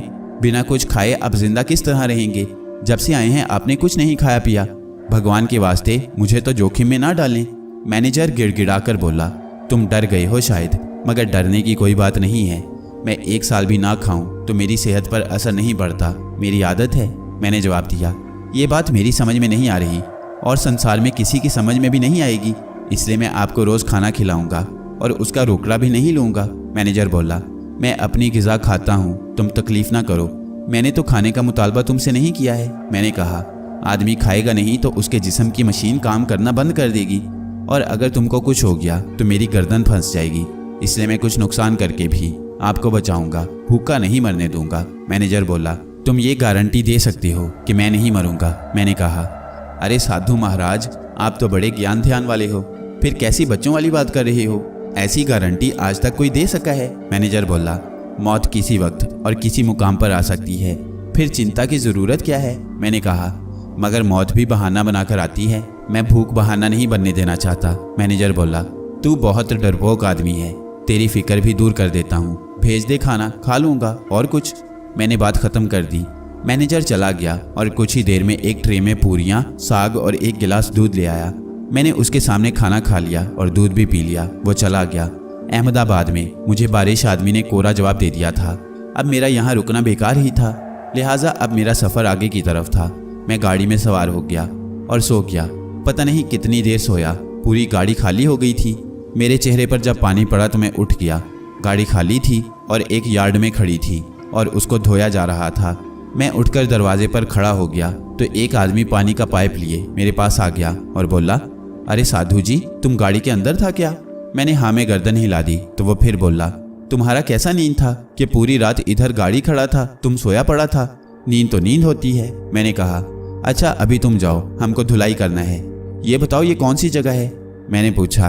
वाह मुसाफिर वाह, तुम किधर के वास्ते निकला था? वो बोला, मैं तो गाड़ी में बेइरादा बैठ गया था। मैंने कहा, और तुम बेइरादा बेटिकट बम्बई में आ गया है? अभी हमारा जान छोड़ दो, काम करने दो। मैं खामोशी से उतरकर लाइनों के दरमियान चलता हुआ प्लेटफॉर्म पर आ गया। लोगों के पास कोई भारी सामान नहीं था। ये सब ड्यूटी वाले थे, अपने अपने कामों पर लोकल ट्रेनों से जा रहे थे। मैं भी गाड़ी पर सवार हो गया और अगले स्टेशन पर उतर गया। स्टेशन से बाहर आया और एक तरफ को चलने लगा। यहाँ पर ज़्यादा आबादी मुसलमानों की है। भिंडी बाजार के एक होटल के सामने मुझे एक आदमी खड़ा नजर आ गया। मैं उसको देखकर गुजर जाता, मगर उसने मुझे आवाज़ देकर रोक लिया। अरे तुम किधर आ गया? तुम तो उधर होता था। और तुम भी इधर कैसे आ गया? तुम भी उधर होता था। मैंने आसमान की तरफ इशारा करके कहा। वो फिर बोला, माफ़ करना साधु महाराज, मैं बोलता हूँ, मैं तुमको झूमरी तलैया में देखा था। तुम ये बताओ, तुम्हारे कहने से तलैया झूमने लगी थी कि उसने कहना नहीं माना? मैंने जवाब दिया, अरे बाबा, मैं जगह का नाम बोला था। वो बोला, मैं तुमको कहूँगा कि तुम इस पोल पर चढ़ जाओ तो तुम क्या करोगे? मैंने कहा, आपका हुक्म है तो चढ़ जाऊँगा। वो बोला, मैंने कहा चढ़ जाओ, जल्दी करो। वो पोल के पास गया और ऊपर चढ़ने लगा। पोल बिजली का था। पोल के चोटी पर तारों का एक जाल था। वो ऊपर ही ऊपर जा रहा था और करीब था कि तारों से उलझ जाए। मैंने जोर से कहा, अब उतर आ। वो फिसलता हुआ पोल से नीचे आ गया और मेरे पास खड़ा हो गया। मैंने उसकी तरफ नहीं देखा और आगे बढ़ गया। उसको हैरत से लोग देख रहे थे।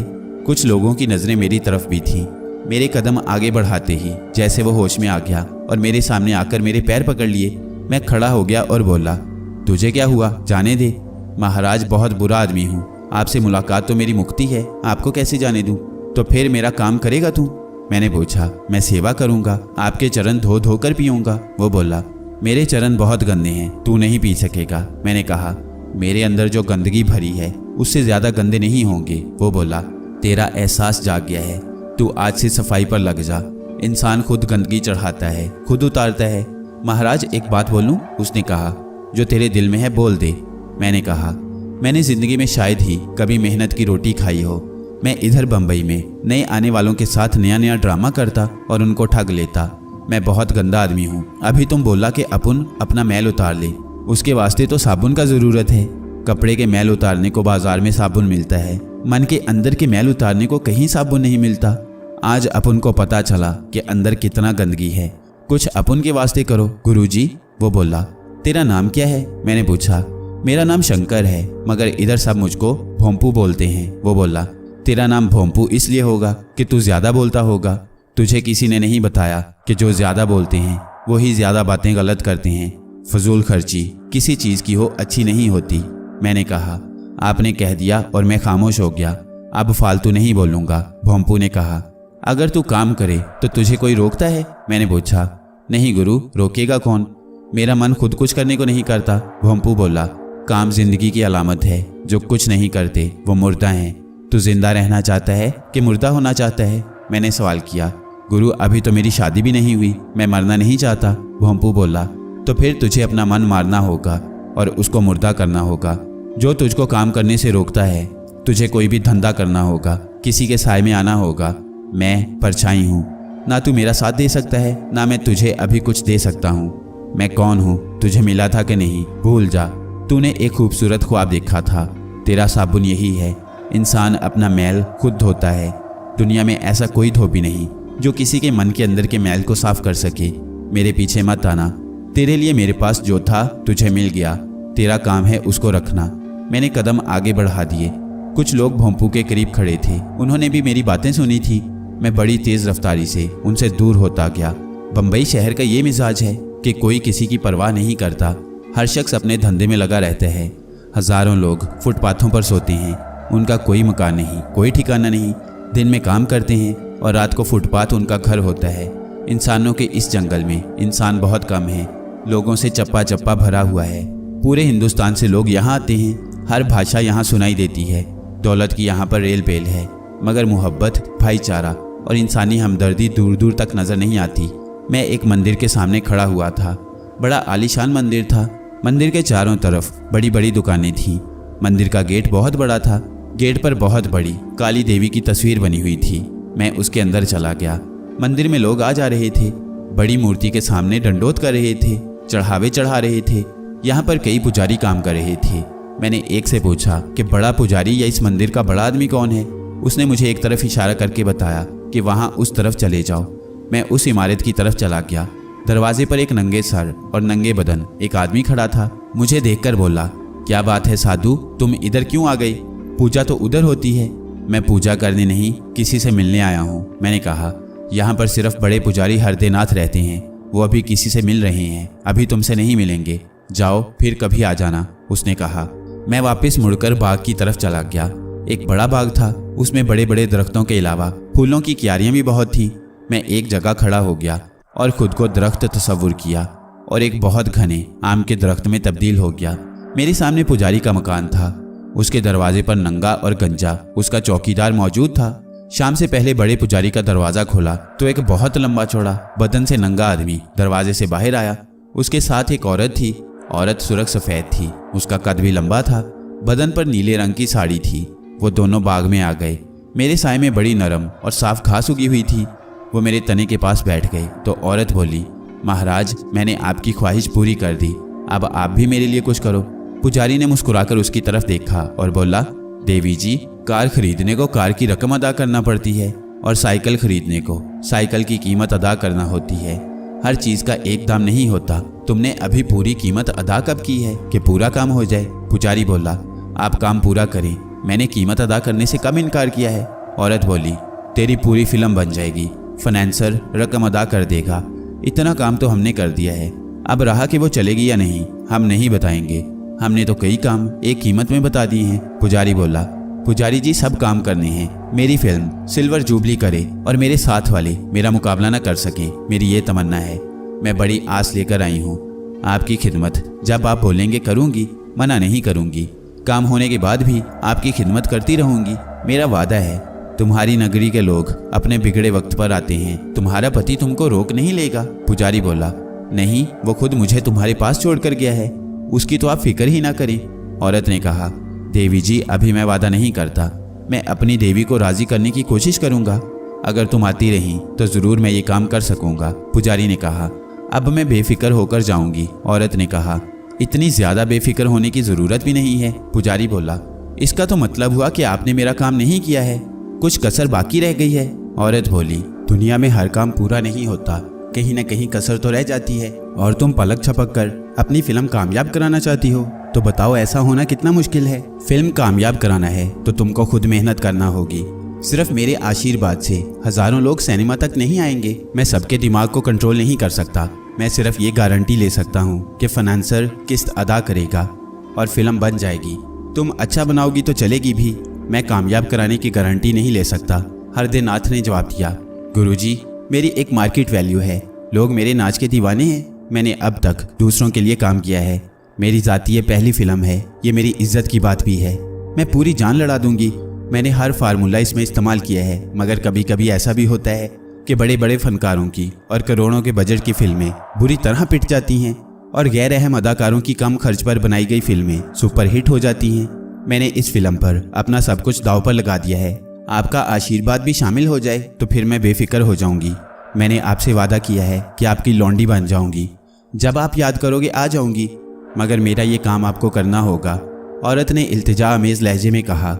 मोटा पुजारी चंद लम्हे खामोश रहा, फिर बोला, तू नहीं मानेगी, बड़ी जिद्दी है, चल तेरा काम कर दूंगा, तू अपना काम पूरा करना, किसी किस्म की कमी हरगिज ना करना, और हाँ, आती रहना। तूने हमको खुश किया तो तू भी खुश हो जाएगी। ये सुनकर औरत के चेहरे पर रौनक आई और पुजारी से लिपट गई। फिर बोली, देवी तुम पर मेहरबान रहे, तुमने मुझे खुश कर दिया, अब आज्ञा दो, मैं जाऊं?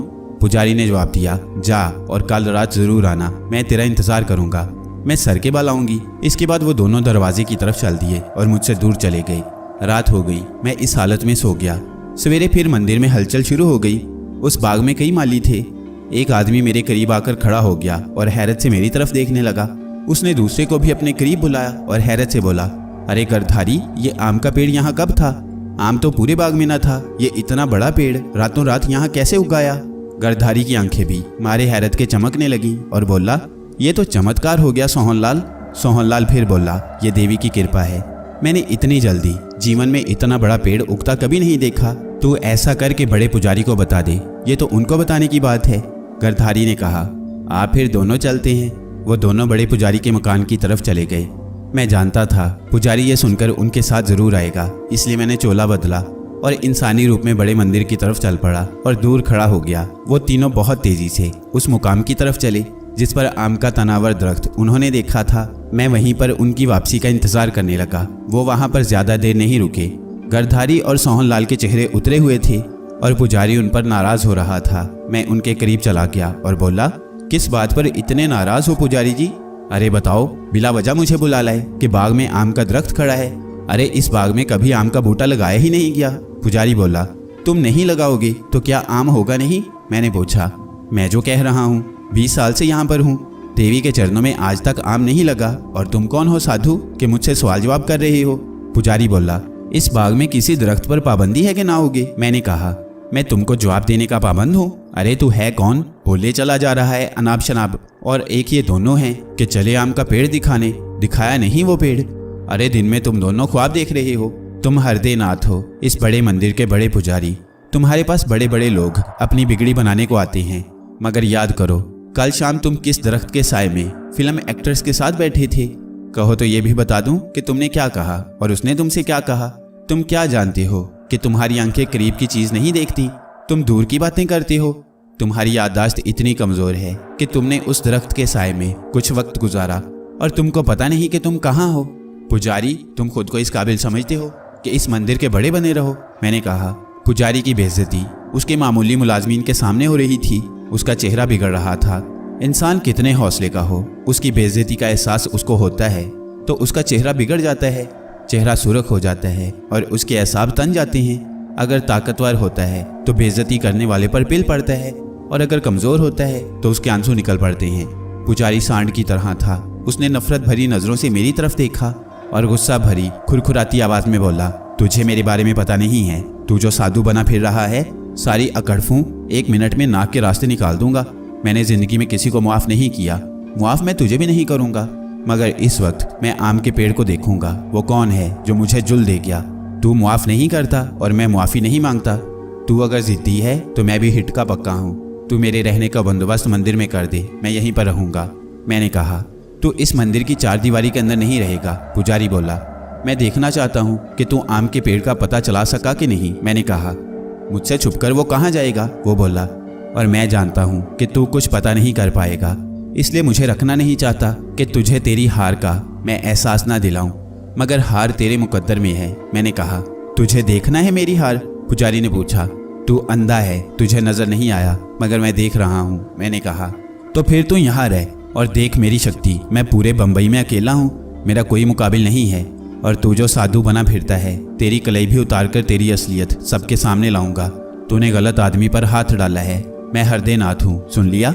वो गरज कर बोला, सुन लिया हरदेनाथ। तूने एक बात सुनी होगी, जो गरजते हैं बरसते नहीं। मैंने जवाब दिया। मेरा हरदेनाथ को तैश में लाने का एक मकसद था। गुरु का कहना था कि खाली बर्तन बहुत आवाज़ करता है, भरा बर्तन आवाज़ नहीं करता। हरदेनाथ के गुस्से और चेहरे के उतार चढ़ाव से अंदाज़ा हो गया था कि उसके अंदर कितना माल है। मेरे अंदाजे के मुताबिक बर्तन खाली था और खाली बर्तन तो शोर करता ही है। इस मंदिर के नीचे भी एक मंजिल थी, उसका रास्ता काली के कदमों के नीचे था। मैं एक दिन रात में काली की मूर्ति के पास चला गया तो मुझे उस रास्ते का पता चल गया। उस तहखाने नुमा मंजिल को इस तरह बनाया गया था कि अंदर आने वाला अंदर आने के बाद चकरा जाए। वापस आने का सिर्फ वही एक रास्ता था। एक बार अगर वो रास्ता भूल जाए तो आदमी उस तहखाने से बाहर नहीं आ सकता। अंदर बिजली के बल्ब लगे थे, पंखे भी थे, बल्कि अय्याशी के पूरे इंतजाम थे। मुझे ये देखकर ज़्यादा हैरत नहीं हुई। मैं बनारस का रहने वाला था, मैंने वहाँ पर सैकड़ों मंदिर देखे थे। ये तहखाना मेरे लिए नई चीज़ नहीं था और अय्याशी के इस अड्डे का यहाँ होना भी मेरे लिए कोई नई चीज़ नहीं थी। काली की पूजा के अहम अश्लोक 5 होते हैं। उनमें मछली, शराब, जिनसी मिलाप ज़रूरी अश्लोक होते हैं। पुरोहितों पर लाजिम होता है कि वो इन अशिया की भीड़ चढ़ाएं। मौसीकी और नाच भी ज़रूरी होता है। इस दौरान पुरोहित मध्या और मैथुना के श्लोक पढ़ते रहते हैं और देवी को खुश करते हैं। आखिरी रस्म कुर्बानी की होती है। बाज़ अहम मौक़ों पर यह कुर्बानी इंसानी भी होती है। इंसान कुर्बानी देता है, कोई नई चीज़ नहीं है। ये बहुत कदीम जादूगरी की रस्म है। हर ज़माने में इसका रिवाज रहा है। जादूगर हर ज़माने में अपने आकाओं को खुश करने को कुर्बानी देते आए हैं। जानवर की कुर्बानियों के साथ साथ इंसानी कुर्बानी बड़ी और आखिरी कुर्बानी होती है।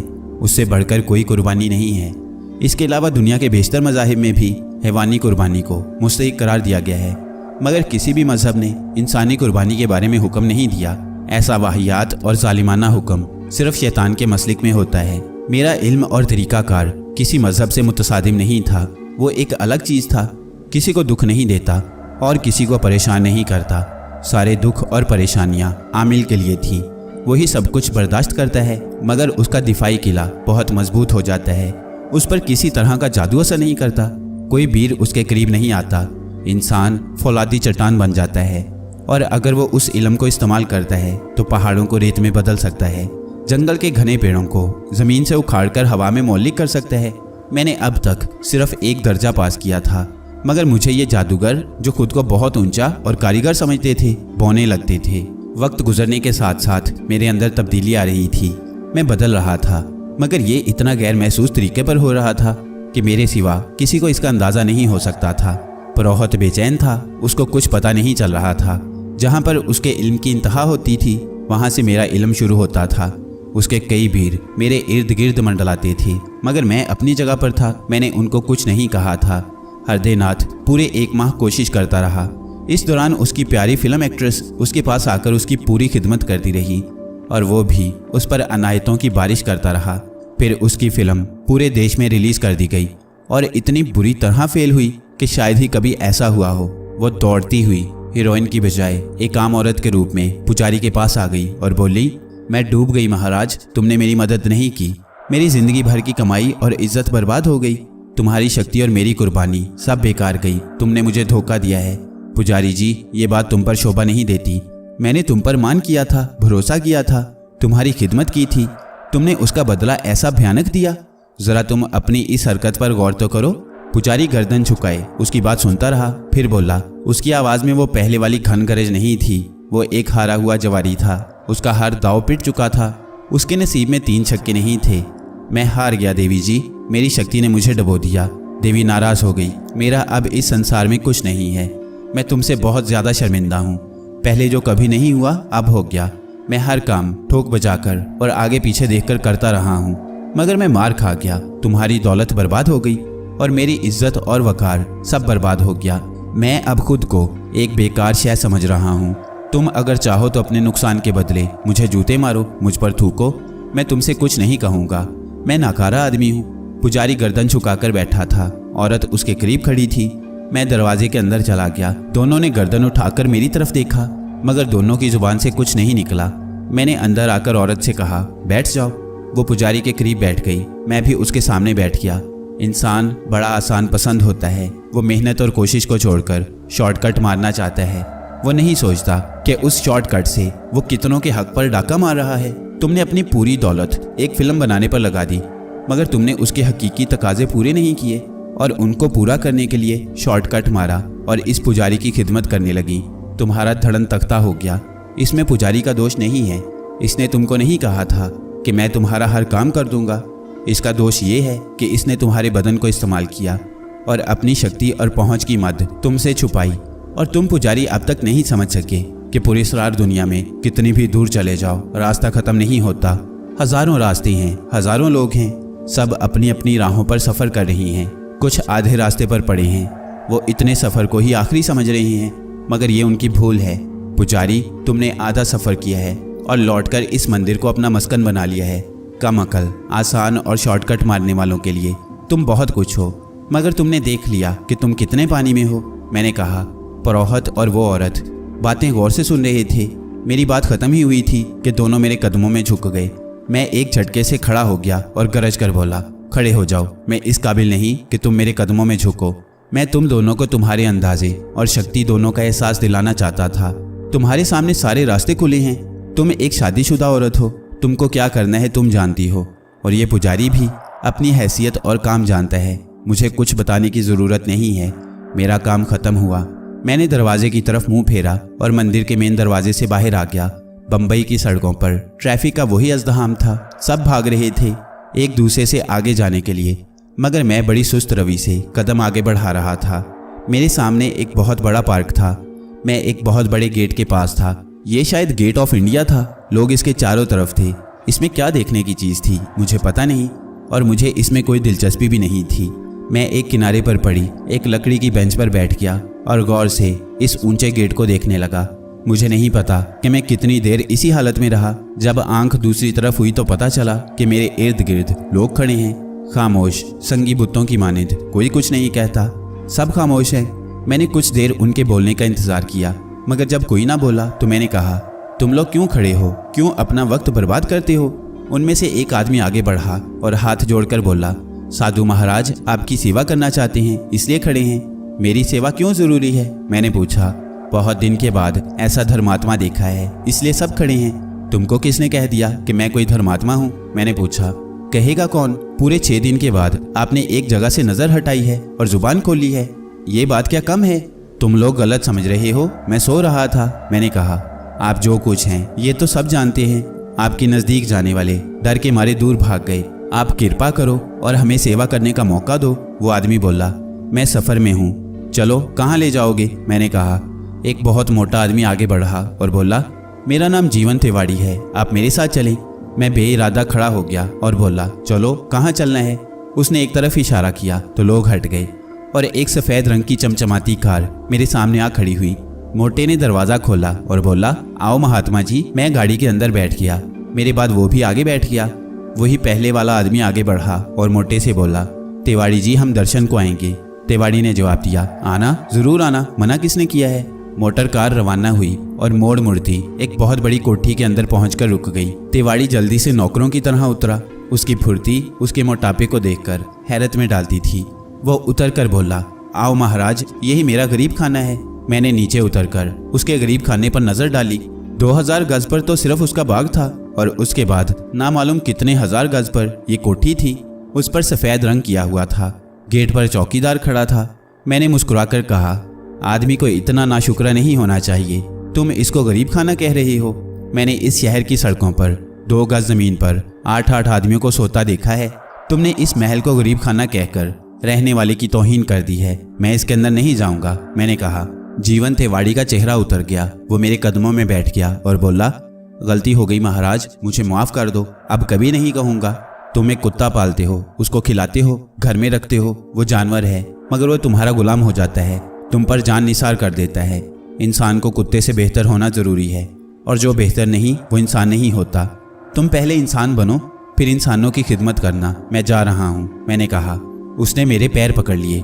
मैं शर्मिंदा हूँ, मैं कुत्ते से बढ़कर बनने पर तैयार हूँ, आप निराश न करें। वो बोला, याद रखना सिर्फ एक बार आदमी को इंसान बनने का मौका मिलता है, मैंने कहा। मैं समझ गया, अब कभी गलती नहीं करूँगा, तिवारी ने कहा। अच्छा चल अंदर, मगर एक बात याद रखना, हमारा रुकना किसी पाबंदी को कबूल नहीं करता। किसी वक्त भी हमारी रवानगी हो सकती है, हवाओं पर किसी का इख्तियार नहीं होता, मैंने कहा। खूब समझ गया महाराज, तिवारी बोला।